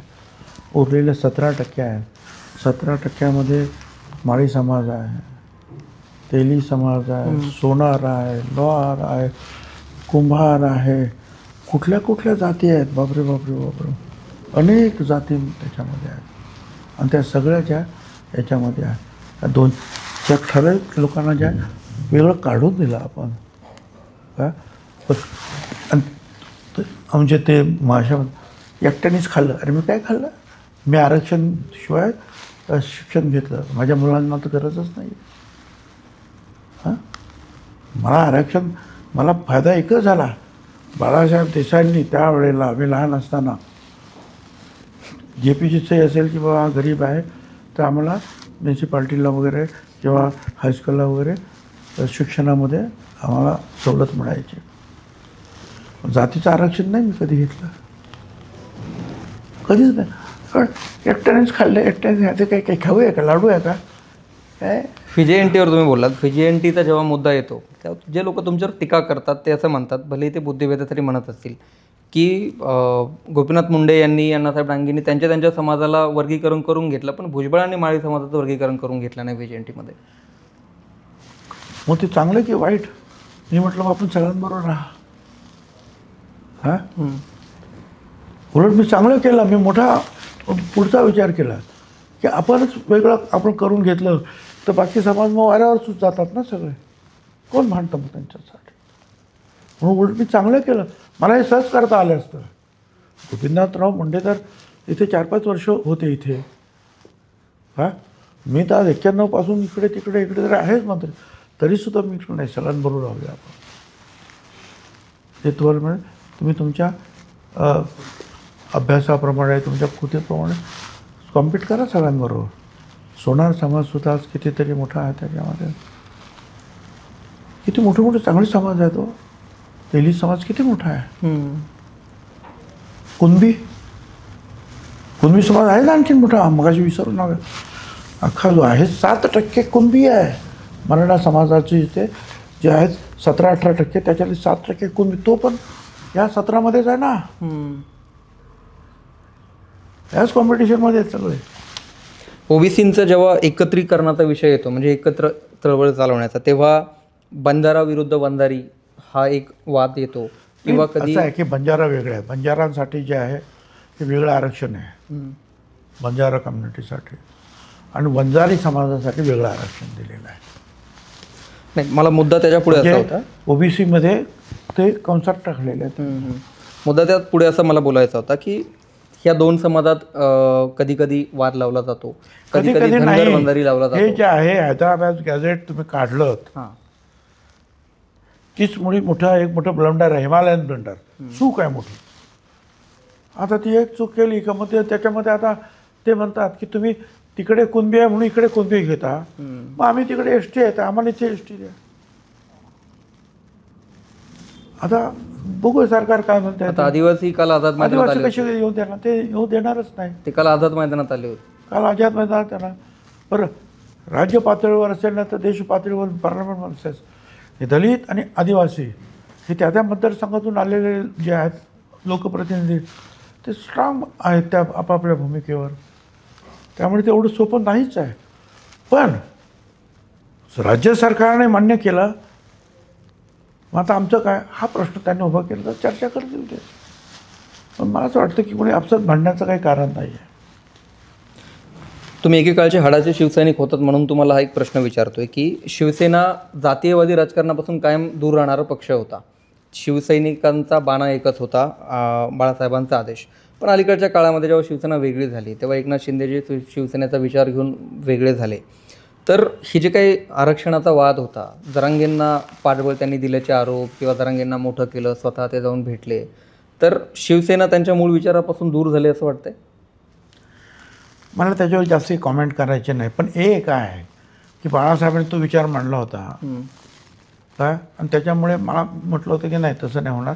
कारण बाबासाहेब आंबेडकरांनी हा विषय जेव्हा संविधान बनवलं त्यावेळेला, आणि त्याच्या अगोदर महात्मा ज्योतिराव फुल्यांनी असं म्हटलेलं आहे, कामे द्यावे वाटून जातीच्या प्रमाणात, असं त्यांनी एका ठिकाणी म्हटलेलं आहे. एकाच समाजाच्या सगळ्या लोकांना कामं नको, सगळ्यांना वेगवेगळ्या जे आहेत नोकऱ्या द्या, सगळ्यांना नोकरी मिळाली पाहिजे, शिक्षण सगळ्यांना मिळालं पाहिजे, महिलांना, हा विषय आहेच. पण ज्यावेळेला संधी मिळाली बाबासाहेब आंबेडकरांना, त्यावेळेला त्यांनी 340, 41 आणि 42 3 सेक्शन तयार केलं. पहिलं सेक्शन त्यांनी जे आहे OBCचं तयार केलं की हा एक असा घटक आहे आणि हा मोठा आहे देशामध्ये की त्यांना आरक्षण आणि वेगळी मदत करण्याची आवश्यकता आहे, त्याच्यासाठी आयोग नेमा. 341 मध्ये त्यांनी सांगितलं शेड्यूल कास्ट म्हणजे दलित समाज यांना आरक्षण देण्यात यावे, आलं संविधाने. 342 मध्ये आदिवासींना देण्यात आलं, आणि तो आयोग नेमला नाही पंडित नेहरूंनी, म्हणून बाबासाहेब आंबेडकरांनी जो राजीनामा दिला त्यातल्या 4 कारणामध्ये हे एक कारण होतं. त्याच्यानंतर कालेलकर समिती आली, त्यांनी सुद्धा द्यावं असंच म्हटलं होतं, पण प्रेशर आलं तो दाबून टाकला. नंतर मग मंडल आयोग आला, तो अहवाल सुद्धा 10 वर्ष दाबून ठेवण्यात आला. शेवटी VP सिंग यांनी तो बाहेर काढला आणि 93 मध्ये तो इकडे लागू झाला. आणि त्यावेळेला जालन्यालाच आमची जाहीर सभा झाली होती, आमच्या सगळ्या लोकांची 1 लाखाची सभा होती जालन्याच्या मैदानावर. मी मंत्री होतो, गृहनिर्माण मंत्री होतो, आणि पवारसाहेब मुख्यमंत्री होते, विलासराव होते, हे होते, सगळे मंत्री होते. आणि आम्ही मागणी केली की मंडल आयोग जो VP सिंग साहेबांनी जे आहे भारत सरकारने स्वीकारला त्याची अंमलबजावणी महाराष्ट्रात करा. आणि पवारसाहेबांनी त्याची अंमलबजावणी केली. त्यांना अधिकार नव्हता कोणाला काढा, कोणाला घाला त्या जातीत OBCमध्ये. त्यामुळे मी त्यांना, जे लोक मराठा लोक दोष देतात की तुम्ही का दिलं नाही, का दिलं नाही, त्यांचा दोषच नाही ना, त्यांचा दोष ना त्या फडणवीसांचा दोष आहे, कोणाचाच नाही, त्यांच्या हातात नाही आहे. ते 93च्या अगोदर मंत्रिमंडळ निर्णय घेतो, 93च्या नंतर सुप्रीम कोर्टाने सांगितलं आयोगच आता निर्णय घेणार. त्याच्यामुळे मराठा समाज आयोगाकडे गेला. खत्री, बापट, सराफ, ह्या देशमुख सगळे आयोगाकडे गेले. आयोगाने सांगितलं नाही, मराठा समाजाला घेता येणार नाही OBCमध्ये, आणि सुप्रीम कोर्टापर्यंत नाही म्हणून चाललं. आता जे आहे ही अशी परिस्थिती आहे की आयोगाने पण नाही सांगितलं, सगळ्यांनी नाही सांगितलं. आता हे वेगवेगळ्या मार्गाने जे आहेत हे यायला बघतात. हे बॅकडोर एंट्री आहे असं मी पहिल्यापासून म्हणत आलेलं काय. आणि ते बॅकडोर नाही, आता तर डोरच काढून टाकला, ओपनच करून टाकला या नवीन JRमुळे. या JR सोबत तुम्ही काल एक मुद्दा, काल आकडेवारी तुम्ही दाखवली की OBCंना 5 कोटी दिलेत आणि त्यांना 750 कोटी दिलेत. अजितदादा निधी वाटतात, ते तुमच्या पक्षाचे नेते आहेत, तुम्ही त्यांना तो कधी नाही सांगता? मंत्री कोण आहे आणि कोणाचं काय डिपार्टमेंट, माझं काय म्हणा, मी कागदपत्रावर बोलतो आहे. हे बघा, इथे आहे अण्णासाहेब पाटील महामंडळ, 750 कोटी रुपये बजेट ह्या वर्षाची बजेट. इथे आहे OBC महामंडळ 5 कोटी रुपये. बस आहे की नाही? बरोबर. कोणी काय केलं आहे माझं कोणाच्या मंत्र्याच्या विरुद्ध मला काही म्हणायचं नाही आहे. ज्यांनी कोणी केलं असेल, काय अधिकारी काय करतात, सचिव काय करतात, सेक्रेटरी काय करतात. आणि मी आज नाही, गेली 2-3 वर्ष ज्या सातत्याने सांगतो आहे की बाबा तुम्ही त्यांना द्या, मराठा समाज द्या, आमचं काय म्हणणं नाही. त्यांना दिलं तर यांना सुद्धा वसतिगृह द्या. त्यांना 60,000 रुपये दिले वर्षाला जर राहण्याची सोय नाही तर यांना सुद्धा द्या. आणि मग जेव्हा ते होत नव्हतं आम्ही सांगितलं की चीफ सेक्रेटरीच्या नेतृत्वाखाली कमिटी नेमा आणि त्यांनी निर्णय घेऊ दे सगळ्यांना सारखा. तरीसुद्धा हे असं आहे. पण या कागदपत्रांच्या पलीकडे जाऊन दादांना तुम्ही कधी विनंती केली आहे की हे आमच्यासोबत असं का करताय? आम्ही मंत्री नव्हतो मध्ये बजेटवर भाषण करताना मी हा विषय विधानसभेत मांडला. आणखीन काय मांडायचं? पण त्याला काही उत्तर नाही मिळालं. तर उत्तर नाही मिळालं. हा, मग तोच मुद्दा आहे. आणि त्यावेळेला कोणी लक्षात पण घेतले नाही मुद्दे मी काय काढतोय ते. दुसरी गोष्ट अशी की आता जे काही नवीन JR आला आहे त्याच्या विरोधात काही याचिका दाखल झाल्यात. पण ज्यांनी याचिका ते धोंडे आहेत त्यांनी याचिका दाखल केली. त्यांच्या शाळेतून दाखले काढून घेतले मराठा समाजातल्या विद्यार्थ्यांनी. कुणी TV चॅनल्सने जर भूमिका दाखवली तर 8 कोटी मराठा तुमच्यावर बहिष्कार टाकतील अशी चॅनल्सला धमकी किंवा धमक्यांना आम्ही घाबरत नाही. असं धमक्यांना मग ही लोकशाही आहे की काय? का आता सुद्धा इथे निजामशाही अख्ख्या महाराष्ट्रात आहे काय? स्वतंत्र झालो ना आपण. प्रत्येकाला आपली मतं मांडण्याचा अधिकार आहे ना. कोर्टाला न्यायपूर्ण निर्णय देण्याचे अधिकार आहेत ना. तिकडे बोला ना, तिकडे काय बोलायचं ते. आतापर्यंत आमचे 4-5 रीट फाईल झालेले आहेत. एक नाभिक समाजाचा आहे, एक माळी महासंघाचा आहे, एक कुणाचा आणखीन हे असे आहेत वेगवेगळे. कुणबी समाजाचा आहे, एक आमच्या समता परिषदेचा आमचा एक कार्यकर्ताच आहे. अर्थ हे सगळे आमचेच. कारण काय ज्याच्यावर परिणाम झाला असे कोण आहेत तर ह्या जाती आहेत. समता परिषद हे संपूर्ण एक सगळ्यांचं प्रतिनिधित्व करतं. त्याच्यामुळे जातनिहाय रीट अर्ज दिलेले आहेत. पण जे जाईल त्याच्यावरती जसं त्या धोंडेंच्या शाळेतले दाखले काढणं किंवा तुमच्यावर तर काढा दाखले काढा, तुमचेही काढा आणि आमचेही काढा. काय एवढी दादागिरी या महाराष्ट्रात सहन करणार नाही. दुसरं आत्ता आपण VJNT वगैरे याच्यावरती बोललो. शरद पवारांसोबत तुम्ही खूप काम केलं आहे, खूप जवळून काम केलं आहे. पवार साहेबांवरती आरोप आहे की त्यांनी मराठा आरक्षणाचे दरवाजे कायमचे बंद केले. त्याला उत्तर दिलं आहे मी, आत्ताच दिलं ना. 93च्या अगोदर काही वेळेला जे आहेत काही आरक्षणं दिली गेली. छोटी मोठी दिली नाही असं नाही. कधी यशवंतराव चव्हाणांच्या वेळेपासून दिली गेली. त्याच्या अगोदर होते की छोटी मोठी. पण खरं आरक्षण जे आलं हे मंडल आयोगानंतर आलं. आणि त्यावेळेला जेव्हा केस झाली तिथे भारत सरकारकडे इंदिरा साहनी केस सुप्रीम कोर्टमध्ये, त्यावेळेला त्यांनी नियम टाकून दिला की याच्या पुढे मंत्री स्वतः निर्णय घेणार नाहीत, मुख्यमंत्री नाही. आयोगातर्फे आल्यानंतरच मंत्रिमंडळाने निर्णय घ्यायचा. त्यामुळे मी म्हटलं की मुख्यमंत्र्याचा काही संबंध येत नाही. 90चं दशक ओबीसीसाठी खूप महत्त्वाचं होतं. तुम्ही असाल, मुंडे साहेब असतील, एकत्रितपणे सगळ्या मुद्द्यांवरती बोलायचं आणि खुली चर्चा व्हायची. तुम्ही कधी बोलल्यानंतर कधी विलासराव असं म्हणत नव्हते की हे मराठा विरोधी आहेत. पण आज जर बोललं तर म्हणजे सत्य जरी कोणी सांगितलं तरी तो मराठा विरोधी ठरतो. विलासराव काय ती मंडळी वेगळीच होती हो. असं काय ती उलट न्याय देणारे होते. आणि याच्यामध्ये तुम्हाला सांगतो या माझ्या जजमेंटमध्ये एक अशा ठिकाणी एक म्हटलेलं त्यांनी ह्या जजमेंटमध्ये की अनेक मराठा मुख्यमंत्री झाले महाराष्ट्रात. हे सुप्रीम कोर्टाचं आहे. आणि त्याच्यामध्ये काही मुख्यमंत्री तर केंद्रात मंत्री झाले, परंतु त्यांनी कधीही मराठा समाजाला OBCमध्ये घेतलं नाही. कारण त्यांना माहिती होतं की हा समाज सामाजिकदृष्ट्या मागास नाही. त्यांचे हे निर्णय हा त्यांचा शहाणपणा होता आणि न्यायपूर्ण होता. त्याच्या जजमेंटमध्ये दाखवू शकतो. खास त्यांच्यासाठी म्हटलं त्यांनी की हे बरोबर त्यांनी जे केलं हे बरोबर केलेलं आहे. आणि त्यांना जे आहे त्याबद्दल म्हणजे एक प्रकारचे धन्यवादच त्यांनी दिलेले आहे की बाबा हे जे आहे हे एकदम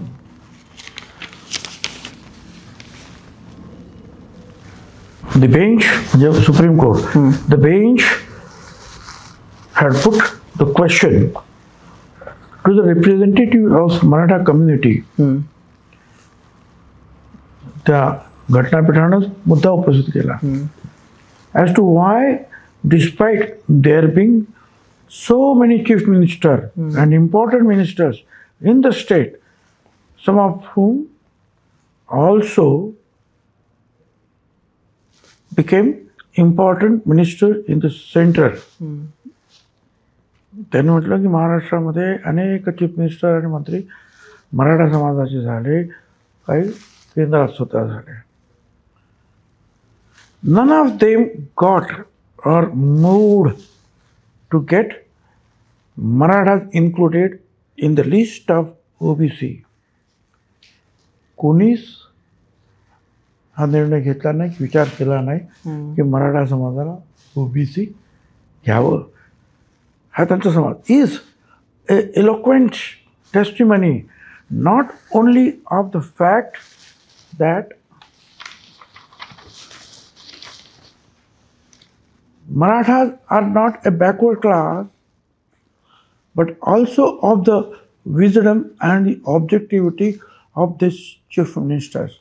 The only ground raised by the representatives of the community in the support of the claim for the inclusion of the list of the BCs, that is the fact of the origin of Maratha from Kunbi and the alleged use of name Marathas by some members of the Kunbi caste in some areas of the state. The bench is of the view that since there undoubtedly is a distinct class community called Maratha वेगळाच आहे. एका ठिकाणी त्यांनी असं म्हटलेलं आहे की ही दादागिरी जी आहे, political dominance cannot be ground. राजकीय दृष्ट्या तुम्ही श्रेष्ठ आहात म्हणून that cannot be ground to determine the social and educational backwardness of the community. तुम्ही राजकीय दृष्ट्या समर्थ आहात म्हणून तुम्ही अशा रीतीने करू शकणार नाही. आणि पुढे त्यांनी एका ठिकाणी असं म्हटलेलं आहे,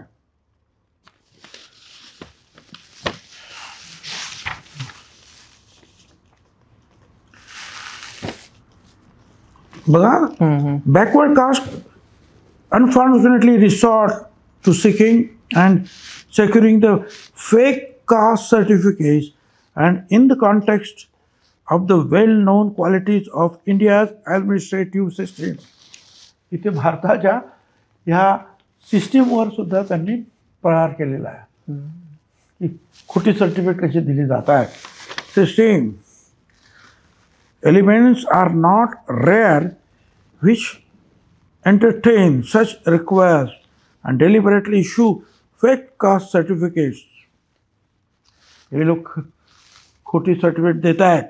पुढे this menace, like different forms of corruption, corruption has become more and more threatening in certain advices.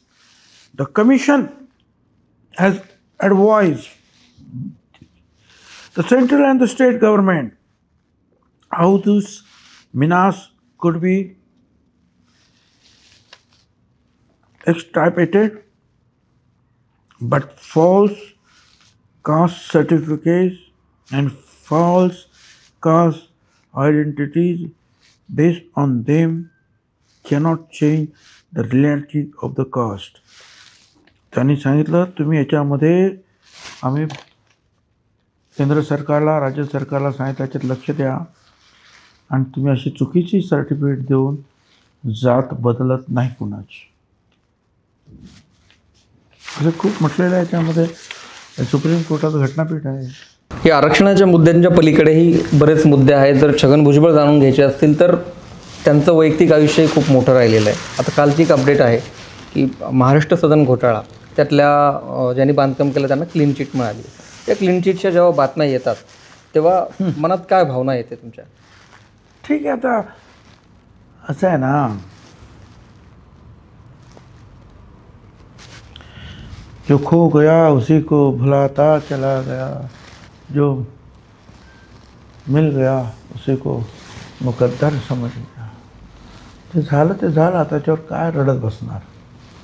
परंतु कोर्टाने सगळ्यांना की अहो ज्या कॉन्ट्रॅक्टरने महाराष्ट्र सदन RTO इथलं ऑफिस आणि आपल्या याच्यावरचं जे आहे मलबार हिलवरचं जे आहे रेस्ट हाऊस बनवलेलं आहे, त्याला अजून 1 रुपया दिलाच नाही सरकारनं कुठल्याही परिस्थितीत. 1ही रुपया आजसुद्धा. आज 15 वर्ष झाले ते 5 स्टार महाराष्ट्र सदन सगळे वापरत आहेत. तुम्ही दिलेत का पैसे यांना काय? आता त्याने सरकारनंच ते कॉन्ट्रॅक्टरला पैसे दिले नाहीत तर तो मला कसे काय पैसे देईल? अगोदर आरोप झाला 50,000 कोटी, मग म्हणाले 25,000 कोटी, मग म्हणाले 10,000 कोटी, मग म्हणाले 800 कोटी. कॉन्ट्रॅक्ट म्हणत होतं 100 कोटी. दिलं कोणी? मंत्रिमंडळाने दिलं. 2 वेळा मंत्रिमंडळाने त्याच्यावर विचार केला. मी फक्त तिथं PWD मिनिस्टर होतो म्हणून ते चांगलं झालं पाहिजे सगळ्यांपेक्षा वेगळं म्हणून मी प्रयत्न केला. एवढंच माझा संबंध.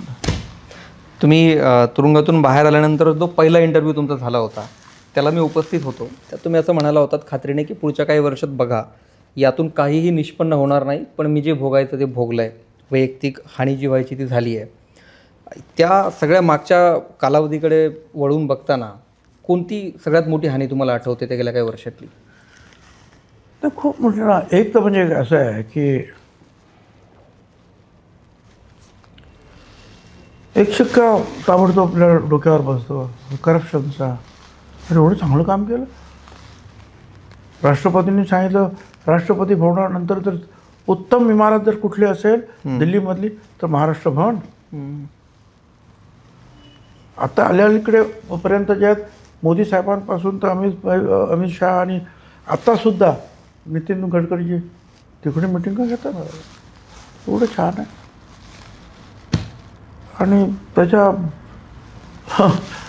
म्हणजे मागे एकदा वर्तमानपत्रात आलं होतं जेव्हा मोदी साहेब तिकडे गेले आणि खासदार वगैरे त्यांच्याबरोबर ते महाराष्ट्र सदन तो बहुत सुंदर, महाराष्ट्र सदन तो हुआ बहुत सुंदर मगर बनाने वाला गया अंदर.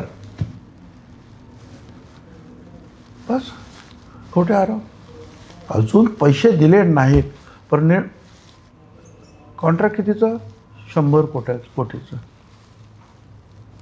त्याचा 1 रुपया दिला नाही अजून. आरोप किती झालं? 25,000 50,000 कोटीपासून सुरुवात झाली. अरे काय काही करा. आणि आमच्यासारख्यावर ज्या आरोप कोणी केलं की ताबडतोब मीडिया उचलून त्याचं काय खरं काय खोटं काय कॉन्ट्रॅक्ट एवढं काय कोणी विचार केला? कोणी विचार नाही केला. जोड्याला सामाजिक जीवनामध्ये जे काम करत असतात त्यांच्या नशिबी हे भोग येतातच. कुणी असेल मग ते महात्मा फुले असतील, नाही तर शाळा सुरू करण्यावाले सावित्रीबाई फुले असतील, बाबासाहेब आंबेडकर, हे आम्हाला भोगावंच लागणार आहे.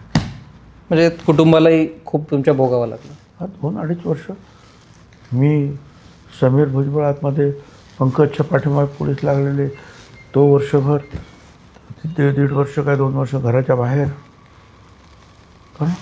आणि वकिलांचे खर्च काय सगळे कितीतरी वर्ष मागे जातो मनुष्य. तो मनाने जातो, समाजामध्ये जातो, सगळ्याच गोष्टीत तो मागे जातो. त्याच्या अगोदर तेलगीचा माझ्यावर डाग लागला. आणि सुप्रीम कोर्टाने जे आहे माझी CBIची केस CBIने चौकशी केली. CBIने त्यावेळेस मी उपमुख्यमंत्री होतो, होम मिनिस्टर होतो. बरोबर. पण त्या तेलगीमुळे माझा राजीनामा द्यावा लागला मला. आणि सुप्रीम कोर्टाने जेव्हा आणि त्या CBIने जेव्हा दिली काय तुमच्या 400 ट्रकभर कागद, तर भुजबळ हे नाव कुठं आलंच नाही. नावच नाही. पण उपमुख्यमंत्रीपद गेलं. एकदम असा आलेख वरती जात होता. सगळं छाट तिचे खाली. सामाजिक जीवनामध्ये काम करणाऱ्या माणसांना हे भोगावंच लागतं. महाराष्ट्रात काका पुतण्यांच्या राजकारणाचा इतिहास आहे, पण भुजबळ कुटुंबातले काका पुतणे फार वेगळे दिसतात तुलनेने. तुमच्या मोठमोठ्या जबाबदाऱ्या असतील सगळ्या पुतण्यावर असतात.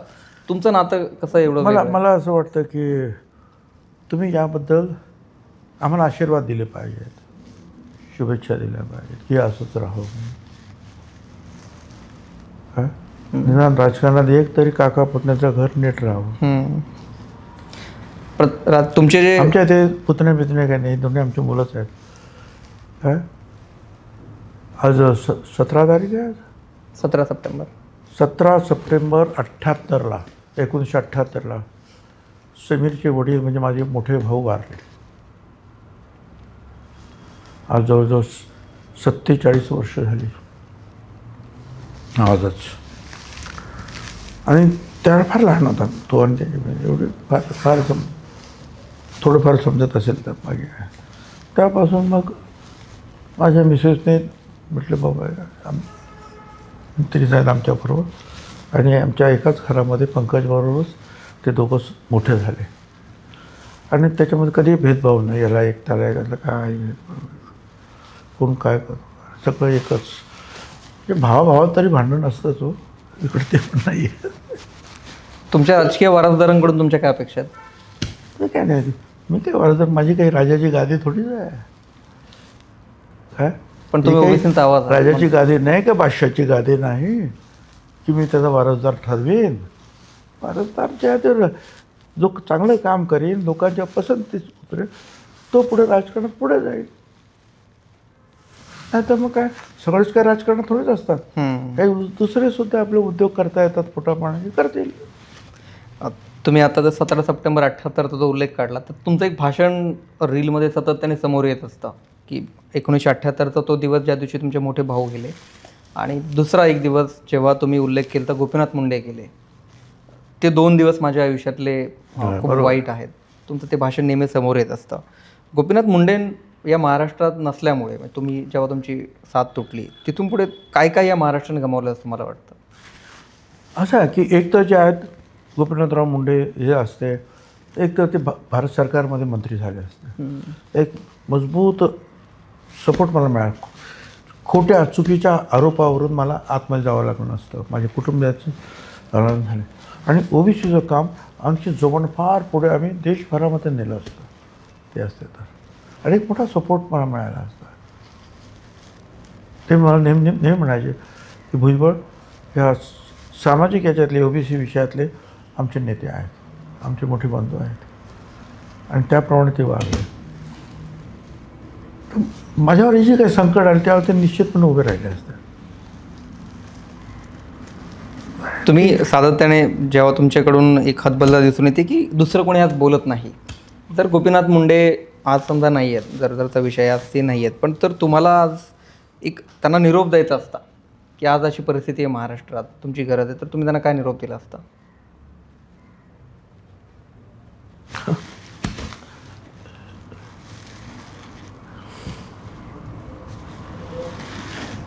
काय निरोप दिला असता की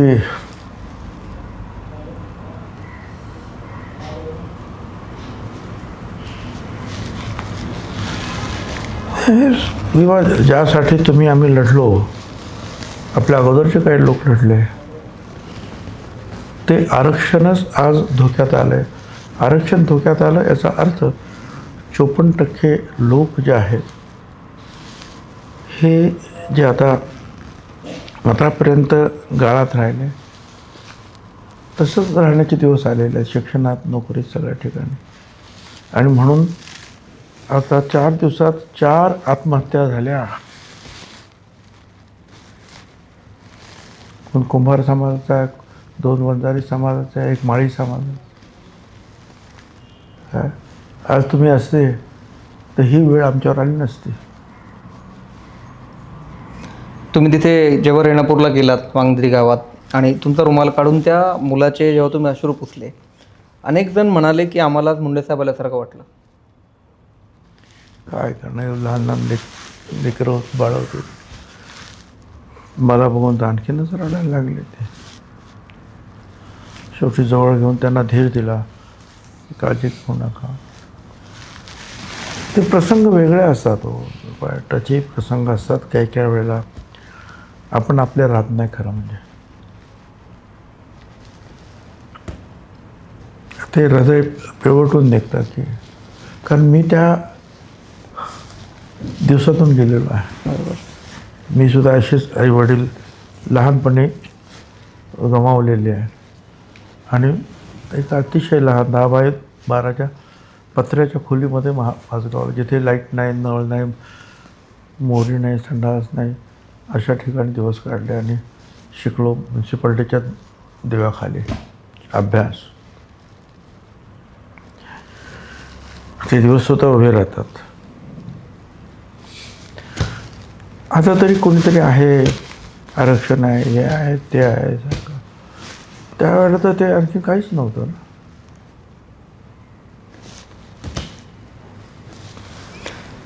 तुमचा 61चा कार्यक्रम होता शिवाजी पार्कला. प्रचंड गर्दी, मुंडे साहेब होते, सगळे नेते, मोठमोठे नेते राज्यातले त्यावेळी होते. मुंडे साहेबांचं तेव्हा एक भाषण नेहमी असतं की भुजबळांच्या नामचे काही राजकीय विरोध असला, हे असला तरी त्यांच्या एका बाबतीत खूप कौतुक करावं असं वाटतं की त्यांनी त्यांच्या करिअरवर जरी आलं तरी महात्मा फुलेंचे विचार भुजबळांनी आजपर्यंत कधी सोडलेले नाही आहेत. त्यांनी त्याच्यावरून तुमचं खूप कौतुक केलं होतं. ते नेहमीच तुमचं कौतुक राजकारणाच्या पलीकडे जाऊन करायचे. महात्मा फुलेंच्या विचारावर तुम्ही नेहमी चाललात, समता परिषद आहे. कोणकोणत्या गोष्टी आजपर्यंत तुम्ही अंमलात आणू शकलात महात्मा फुलेंच्या एवढ्या वर्षांच्या कारकिर्दीत? हे बघ, महात्मा फुलेंची आमची जी काय आहे, काय किती मोठं व्यक्तिमत्व, आकाश एवढं मोठं. अरे आम्ही एकदम काय तीळ मात्रसुद्धा नाही त्यांच्यासमोर. आम्ही काय करू शकतो त्यांच्या? फक्त आता त्याने जसं सांगितलं की बा मुलींना शिक्षण द्यायला पाहिजे, दलितांना शिक्षण बरोबरीची वागणूक द्या, आदिवासींना बरोबरची वागणूक द्या, दबलेले पिसलेले आहेत त्यांना शिक्षण द्या, त्यांना पुढे आणा. यासाठी जे जे काय करता येईल ते आम्ही करतो. ते सामाजिक जीवनात बाहेर करतो, ते सरकारमध्ये राहून करतो. त्यांची जी पुस्तकं ज्या आहेत त्या पुस्तकांचं आपण वाटप करतो. त्या सगळ्या गोष्टी सगळ्यांना सांगत असतो. कारण शेवटी काही इतिहासच आपल्याला तो लोकांसमोर ठेवायचा असतो की आपल्यासाठी कोणी काय केलं. महात्मा फुले आणि सावित्रीबाई फुलेंना तर घराच्या बाहेर काढण्यात आलं. एका मुस्लिम बांधवाच्या घरी ते राहिले आणि सावित्रीबाई फुल्यांच्या बरोबरीनं फातिमा जे आहे शेखनी जे आहे हे मुलींच्या शिक्षणासाठी काम केलं. आणि त्याच्यानंतरसुद्धा महात्मा फुले एक मोठे कॉन्ट्रॅक्टर होते. महात्मा फुले खडकवासला धरण असेल, कात्रजचा घाट असेल, अशा अनेक गोष्टी ज्या आहेत त्यांनी स्वतः निर्माण केल्या. त्यांची शिष्य आहेत. त्यांनी हे तुमचं जे आताचं शिवाजी महाराज रेल्वे टर्मिनस असेल, पुढे टाइम्स ऑफ इंडियाची बिल्डिंग असेल, परळचं वर्कशॉप असेल, अशा अनेक इमारती त्यांनी त्यांच्या शिष्यांनी उभ्या केल्या. ग्रामीण वर्तमानपत्र काढली. लोखंडे त्यांचे शिष्य, त्यांनी जे आहे पहिली युनियन स्थापन करून रविवारीच्या सुट्टीपासून तर सगळ्या गोष्टी केल्या. अनेक क्षेत्रामध्ये शेतीच्या बाबतीमध्ये हा शेतकरी का अशा रीतीने मागे राहतो आहे त्याच्यावर त्यांनी शेतकऱ्याला आसूड लिहिला. गुलामगिरीमध्ये तुम्ही कशा आहे ते गुलामगिरी त्यांनी लिहिली. अशा अनेक गोष्टी म्हणजे त्यांचं वाङ्मय तरी किती मोठं आहे. ज्यावेळेला प्लेगची साथ आली, प्लेगच्या साथच्यावर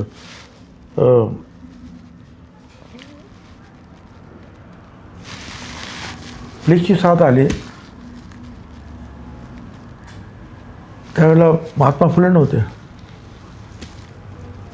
महात्मा फुल्यांनी दत्तक घेतलेला मुलगा यशवंत तो डॉक्टर झाला. आता दत्तक कसा, तर त्यावेळेला ज्या मुली त्यांचे अति वारलेले आहेत किंवा कुठल्या काही प्रॉब्लेम झाले, त्यांच्यावर अत्याचार झाला, त्याच्यामुळे ते गरोदर आहेत.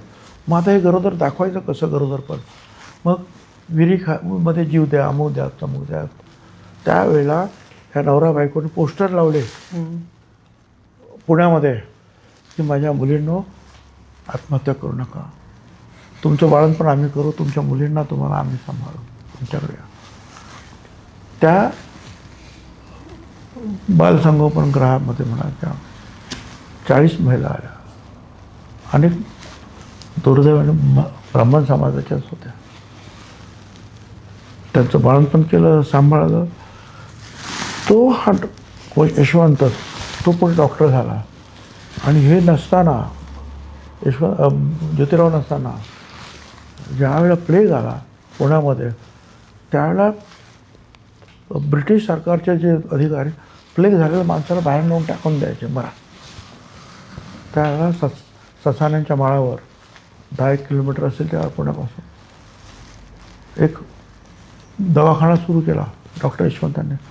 आणि स्वतःच सावित्रीबाई फुले त्या प्लेग झालेल्या लोकांना घेऊन तिकडे यायची. आणि यशवंत म्हणाला की आई तुला प्लेग होईल, तू काय करतेस? तर ते म्हणाले अरे शेटची असते आज, म्हणजे ज्योतिराव तर काही घरात तर नसते ना बसले. शेवटी पांडुरंग गायकवाड नावाच्या 16-17 वर्षाचा जास्तीत असं कदाचित प्लेग झालेला दलित समाजाचा मुलगा, त्याला पाठीवर घेतलं त्यांनी. तो डायरेक्ट दुसरं काही मार्ग नव्हता. आणि 10 किलोमीटर गेल्या. त्यांना प्लेग झाला, त्या प्लेगमध्येच त्या गेल्या. अलीकडे नाही आपला करोना झाला त्यावेळेला अनेक आमच्या नर्सेस, डॉक्टर्स, भगिनी बांधव गेले, पोलीस गेले. त्यातला तो प्रकार. आता अशा लोकांबरोबर आपण कुठेच नाही ना. पण हुंडाबंदी असेल, अमुक असेल, शिक्षण असेल, याच्यावर सतत बोलत राहायचं. कुठेतरी काय नेमानं काय अंधश्रद्धेने आपण सगळे कसे शेतकरीसुद्धा जे आहेत कंगाल होत आहेत अंधश्रद्धेपोटी, ते सुद्धा त्यांनी मांडलं. ज्या वेळा पाणी आलं तिथून धरणातून, तर शेतकरी पाणी घ्यायला तयार नाही. म्हणजे हे पाणी जे आहे हे शिळं पाणी आहे, त्याच्यात शेती कशी काय करणार आपण? शिळं पाणी आहे साठवलेलं. त्याने स्वतः शेती केली आणि 2-2, 3-3 पिकं जेव्हा घेतली वर्षात, आणि मला एवढे पैसे तेव्हा इतर लोक आता पाण्यासाठी भांडत आहेत. सोन्याचा शिक्का, त्याची छाप अख्ख्या देशामध्ये फक्त त्यांच्याकडे एजन्सी होती. आणि 1 वर्ष असं होतं की टाटापेक्षा त्याची बॅलन्स शीट मोठी होती. सगळे पैसे दिले. उजव्या लखवा झाला, डाव्या हाताने लिहिले. ते वारले. सावित्रीबाई गेल्या, यशवंत डॉक्टर गेले. यशवंताची बायको तर रस्त्यावर गेली. त्याच्या अगोदर तिने महात्मा फुल्यांची लिखाण पुस्तकं विकून पोट भरलं आणि शेवटी वारली. त्या म्युन्सिपाल्टी घेऊन गेली. मला सांगा किती मोठा त्याग आहे. आपण काहीच नाही त्यांच्यापुढे. छत्रपती शिवाजी महाराज, आता सगळे शिवाजी महाराज म्हणत आहेत. 1680 महाराज गेले. 190 वर्ष ह्या महाराष्ट्रामध्ये अनेक सरदार होते, मराठा सरदार होते, अनेक मोठे मोठे होते, राजे असतील, कोण असतील. कोणाला सुचलं नाही की महाराजांची समाधी कुठे आहे. महात्मा ज्योतिराव फुले गेले त्या रायगडावर, 2-4 दिवस फिरले, काट्याकुट्यातून ती समाधी शोधली, त्याची पूजार्चा केली. शिवाजी जयंती, शिवाजी महाराजांची जयंती पहिल्यांदा पुण्यामध्ये त्यांनी सगळ्यांचे एकूण 2-2 रुपये, 1-1 रुपया, 4-4 आणि 2-2 आणि 27 रुपये गोळा केले आणि शिवजयंती पहिल्यांदा त्यांनी केली. अनेक वेळा त्यांचं आणि टिळकांचं वाकडं होतं, पण टिळकांना जेव्हा जामीन द्यायची पाळी आली तर 10,000 रुपयाचा जामीन त्यावेळेला. आता काय 10 कोटी असतील. त्यांनीच कोर्टासमोर उभी केली, त्यांना सोडवून त्यांची मिरवणूक काढली टिळकांची. किती मोठा मनुष्य काय. महात्मा फुलेंच्या विचारांवरून तुमचं नेहमीच कौतुक होत आलं, म्हणून हा विषय मी आत्ता काढला. आपण आता मुंडे साहेबांवर बोलत होतो आणि आज 17 सप्टेंबर आहे, मराठवाड्याचा मुक्तीसंग्राम दिन. आणि बीडला स्वातंत्र्याच्या 78 वर्षानंतर रेल्वे आली, म्हणून तुम्हाला त्याच्यावर एक प्रश्न विचारायचा आहे. मुंडे साहेबांचे जे मित्र होते तुम्ही होतात, तुमच्याकडे रेल्वेचं मोठं जंक्शन आहे, विमानतळ आहे. विलासराव देशमुख होते, त्यांच्याकडे रेल्वे आहे, विमान आहे, सगळं. तुमची कधी चर्चा व्हायची मुंडे साहेबांसोबत? ते कधी म्हणायचे की आमच्याकडे काहीच नाही असं? नाही, ते काय नका. ते त्यांचा पक्ष वेगळा होता, ते त्या पक्षात काम करतो. मी त्यावेळेला अगोदर शिवसेनेत असताना मात्र आम्ही एकत्रित होतो. शिवसेनेत असताना 89-90ची जे इलेक्शन झाले त्याच्या अगोदर शिवसेना आणि BJPचं अलायन्स झालं, त्या चर्चेत मात्र मी होतो. म्हणजे मी मनोहर जोशी आणि आणखीन एक होते आणि तिथून मुंडे साहेब, शिवणकर आणि प्रमोद महाजन वगैरे अशी मंडळी होते. तर त्यावेळेला मग त्यावेळेला आम्ही एकत्रित काम केलं होतं. पण आमचं काही सरकार थोडं शॉर्टेज, आमचे आमदार एवढे आले नाही, कमी पडले, त्याच्यामुळे आमचं सरकार काय आलं नाही त्यावेळेला. पण त्याच्यानंतर मग मी शिवसेना सोडली ना, आणि ते शिवसेनेबरोबर राहिले. त्यांचा पक्ष ते वेगळं राहिलं, आमचं काँग्रेस बरोबर मग आम्ही राहिलो 10 वर्षांपुढे, आणखी 30 वर्ष पवारसाहेब. पण हे तर चाललं, ते प्रत्येकानं आपापल्या पद्धतीनं काम करायचे. साखर कारखाने अमकं तमकं त्यांनी पण लोकांना उभे केले तिकडे. एवढ्या वर्षांचं राजकीय कारकीर्द आहे. आज जे नवीन राजकारणी आलेत, नवीन नेतृत्व आलेत वेगवेगळ्या पक्षांमध्ये, तर महाराष्ट्रात सध्याच्या घडीला कोणतं राजकीय नेतृत्व आश्वासक वाटतं किंवा कोणाकडे पाहून असं वाटतं की हे नेतृत्व महाराष्ट्राला असं पाहिजे?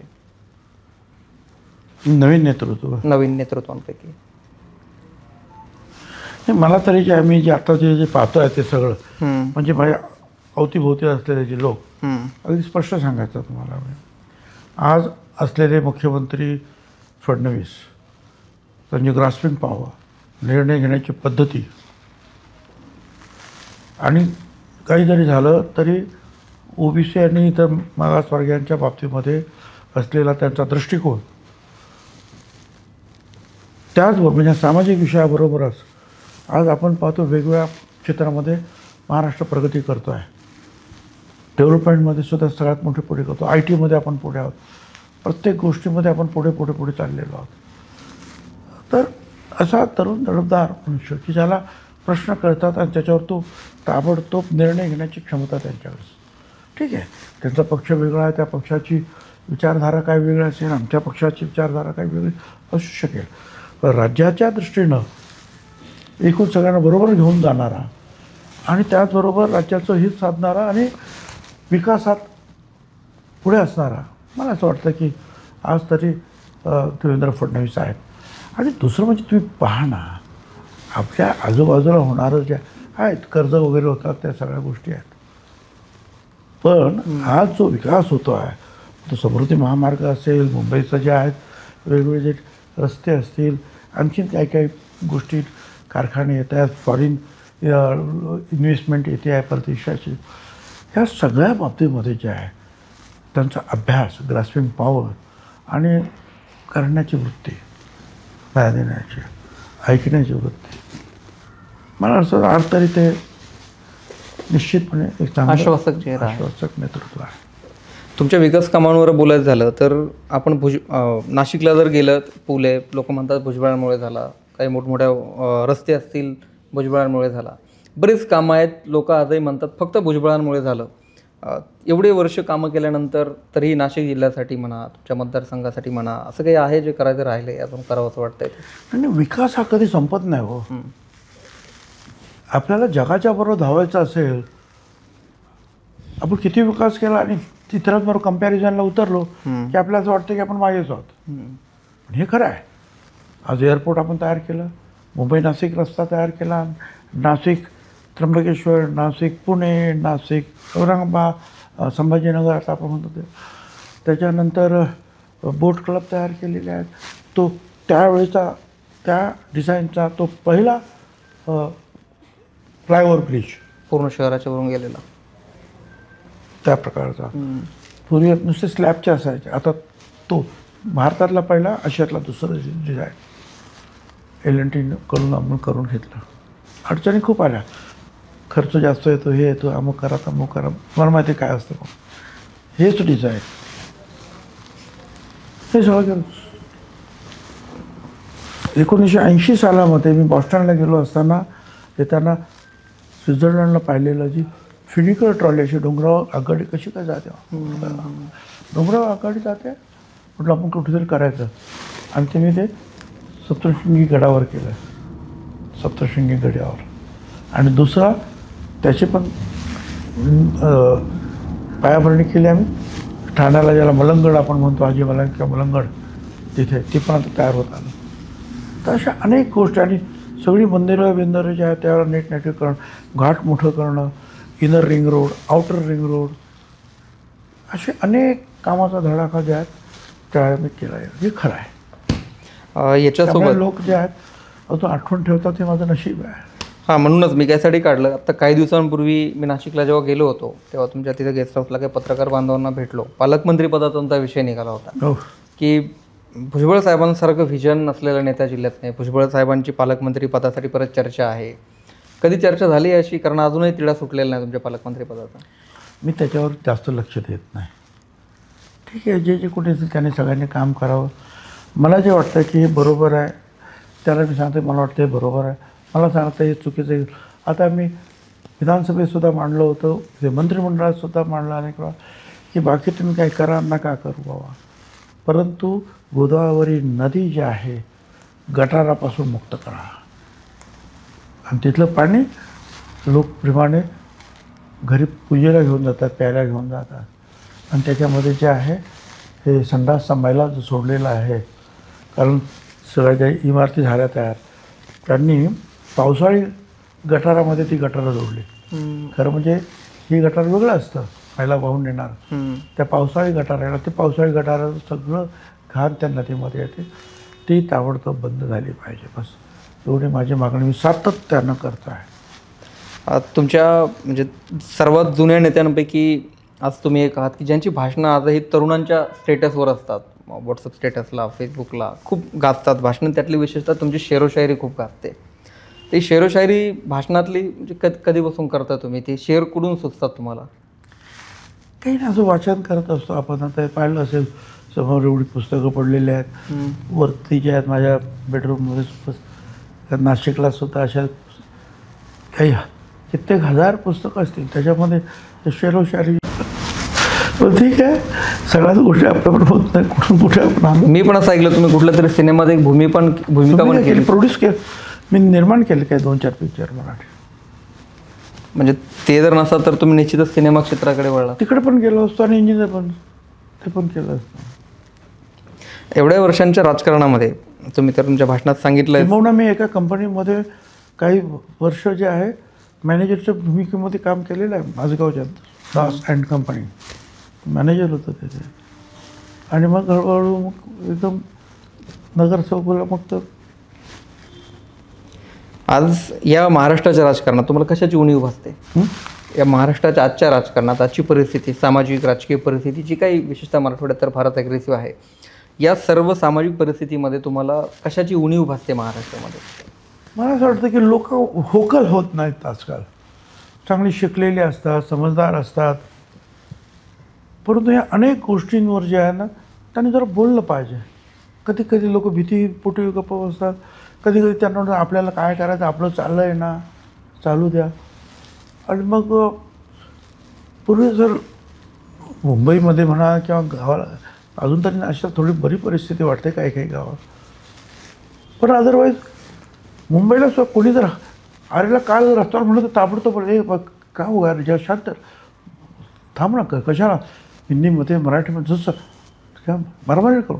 आता काय सर कोणी कोणाला मारतं आहे, कोणी काय करतं, आणि आपण ते काय म्हणतात ते मोबाईलवरून ते आपलं सुरू करतं, त्याचं काय व्हिडिओ काढत बसतं आहे, तो मरतो आहे माणूस समोरासमोर. काय चाललं आहे? हे प्रसंग आले माझ्या वेळेलासुद्धा. मी ज्यावेळेला होम मिनिस्टर झालो त्याच्या वेळेला या मुंबईमध्ये काळी दिवाळी साजरी केली व्यापाऱ्यांनी. लग्न करायला लोक अहमदाबाद बँगलोरला जायचे, कारण लग्न केलं की ताबडतोब फोन यायचा, 50,000 पाठव, 1 लाख पाठव. गाडी मारुती गाडी घेतली तर 10,000 मागायचे. अशा वेळेला मी होम मिनिस्टर झालो होतो. आणि मग त्यांना पण मी तोंड दिलं. बालचंद्रन म्हणून ते होते, ते एम एन सिंग आमचे कमिशनर होते. हे असे लोक भिडून त्यांचा पण मुकाबला मी केला. आणि अनेकांना जेलमध्ये सुद्धा टाकलं, मोठ्या मोठ्या व्यापाऱ्यांना, हिऱ्याच्या व्यापाऱ्यांना, की जे ह्या दाऊदबरोबर ज्यांचा कॉन्टॅक्ट होता. गुंडगिरी संपवली होती. त्यांच्या पाठीमागे मी उभा राहणार, तुम्ही हे संपवा पोलिसांना. आणि मी पोलिसांच्या बाजूने उभा राहिलो. नंतर डॉक्टरांची हत्या, राकेश रोशनला गोळी मारली होती, ती कसे तरी वाचले होते. काय ते खटाव मिलचे मालक, त्यांचा मर्डर झाला होता. असे लोक घाबरून चालले होते. हे बॉलिवूड, हे सगळे मोठे मोठे आर्टिस्ट हे सह्याद्रीवर भेटायला आले मला कि हम जा रहे हैं हैदराबाद जा रहे हैं. मैं क्यों जा रहे हैं आप? तो बोले कि यहाँ हमारा भरोसा नहीं, कोई भी गोली मारेगा हमको. का त्या राकेश रोशनला मारलं होतं. मी म्हटलं मला 2-3 महिने द्या, नंतर तुम्ही मला सांगा काय. 2-3 महिन्यामध्ये मी कमिशनरला आणि आमच्या ऑफिसरला सांगितलं मी तुमच्या पाठीमागे मजबूतीने उभा राहील. परंतु ह्या ज्या गँगस्टर्स आहेत हे सगळे मोठमोठ्या गट आहेत, सगळ्यांना म्हणजे शांत करा. काय करायचं ते करा. गँगवॉर बंद झालंच पाहिजे. केलं त्यांनी. पोलिसांना जे जे आले चालून त्यांना पोलिसांनी काय आपल्या हत्याराचा प्रसाद दिला आणि सगळं थांबवलं. मोठं मोठं नाटक झाली त्याच्यामध्ये त्यावेळेला. का कुठले तरी एक सिनेमा होता काय चुप के काय चोरी चोरी चोरी चोरी चुपके चुपके. हां चोरी चोरी चुपके चुपके. हां त्याच्या सहित सगळ्यांना ते जे होते सगळ्यात मध्ये गेले होते. मका करून टाकला होता. तर हे सगळं होतं. पण याला सगळ्यांनंतर तोंड द्यायला पाहिजे. आपण सगळ्यांनी पाठीमागे उभं राहायला पाहिजे. आता उलट सुलट काहीतरी उभं राहिलं कधी कधी वाईट वाटतं. चला आपण कशावर चर्चा करतो असं. ह्या कुत्र्याचं काय करायचं, त्यानं मारायचं का नाही मारायचं, सुप्रीम कोर्टाने काय करायचं, कुत्र्यावर काय करायचं, ह्या कबुतरांवर काय करायचं, त्या हत्तीवर काय करायचं, मटण खायचं की नाही खायचं. हां काय चर्चा आपल्या, काय भांडणं आपली. आणि जवळ गप्प बसतात. कोणी बोलायला मागत नाही. कठीण. या मुलाखतीतला शेवटचा प्रश्न आहे. आज जशी 2 वर्षापूर्वी तुम्ही एल्गार सभांनी मराठवाड्यातलं वातावरण पूर्ण बदलून गेलं होतं, तशी जर समजा आज एखादी सभा झाली या वातावरणात, तर या सभेत ओबीसींना कोणती शायरी शेर ऐकायला मिळेल? आता तो त्यावेळेचा साहेब प्रश्न आहे. त्या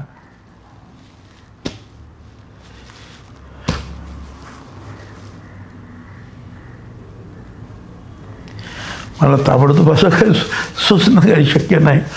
त्यावेळेचं त्यावेळेला पाहू. काय परंतु हे काय की लढायला उतरल्यानंतर आम्ही माघार मग घेणार नाही. आता ज्या गोष्टी मंत्रालयात बसून जे होत आहेत आणि सरकार सपोर्ट करत आहे किंवा सरकारचे मंत्री आमचे जे बाकीचे लोक आहेत मुख्य, ते उभे राहत आहेत, बोलत आहेत आणि प्रश्न सुटत आहेत, तोपर्यंत राज्यामध्ये अशांतता होऊ नये अशी माझी इच्छा आहे. लढाई तर काय कधी काय म्हणजे जोपर्यंत सहकार्य मिळते तोपर्यंत एल्गार सभा आंदोलन हे चालू आहे. छोट्या छोट्या ह्याच्यावर चालू आहे. समता परिषदेचे आमच्या लोक मोर्चा काढत आहेत, तहसीलदारला देत आहेत, कलेक्टरकडे जातात, सगळे जात आहेत. इतर लोक पण काही मिटिंग्स घेतात. ठीक आहे, ओके, जागृती चालू आहे. परंतु अधिक मोठा उठाव करून जास्त तणाव वाढवावा असं मला आज वाटत नाही. ज्या दिवशी मला असं वाटेल की शासनातले लोक कोणच आपली दाद फिर्याद घेत नाही, त्यावेळेला नावेला जाणे मग बघू. त्या दिवशी एल्गार होईल परत. त्या दिवशी मग एल्गार होईल परत. हा, मग त्या दिवशी करावंच लागेल. मग काय करायचं, दुसरा मार्ग काय मला. मागचा एल्गार तुम्ही राजीनामा देऊन केला होता, पुन्हा तशी वेळ येईल?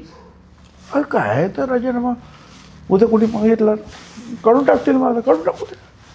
काय मला त्याचे काही हे नाही आहे.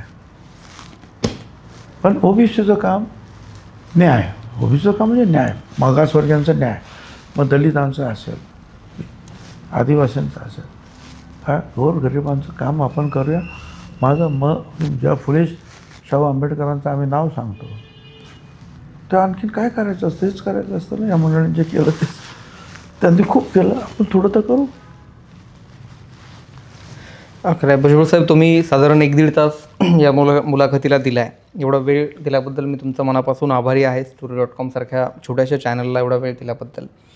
छगन भुजबळ खरं तर 1 तासात 1.5 तासात समजून घेण्यासारखं नेतृत्व नाही आहे. पण जे काही महत्त्वाचे मुद्दे आजच्या घडीला सामाजिक आणि राजकीय दृष्टीने वाटतात त्याच्यावरती त्यांची मतं जाणून घेतली आहेत. ओबीसींपर्यंत त्यांचे हे विचार, कोणते विचार त्यांना पोचवावे वाटतात याच्यावर मी त्यांची मतं जाणून घेतली आहेत. एक अनुभवी राजकारणी म्हणून आजच्या सामाजिक परिस्थितीवरती त्यांचं मत जाणून घेतलं आहे. तुमची मतं कमेंटमध्ये जरूर लिहा. व्हिडिओ आवडला असेल तर पुढे शेअर करा. पुन्हा भेटू नव्या व्हिडिओत.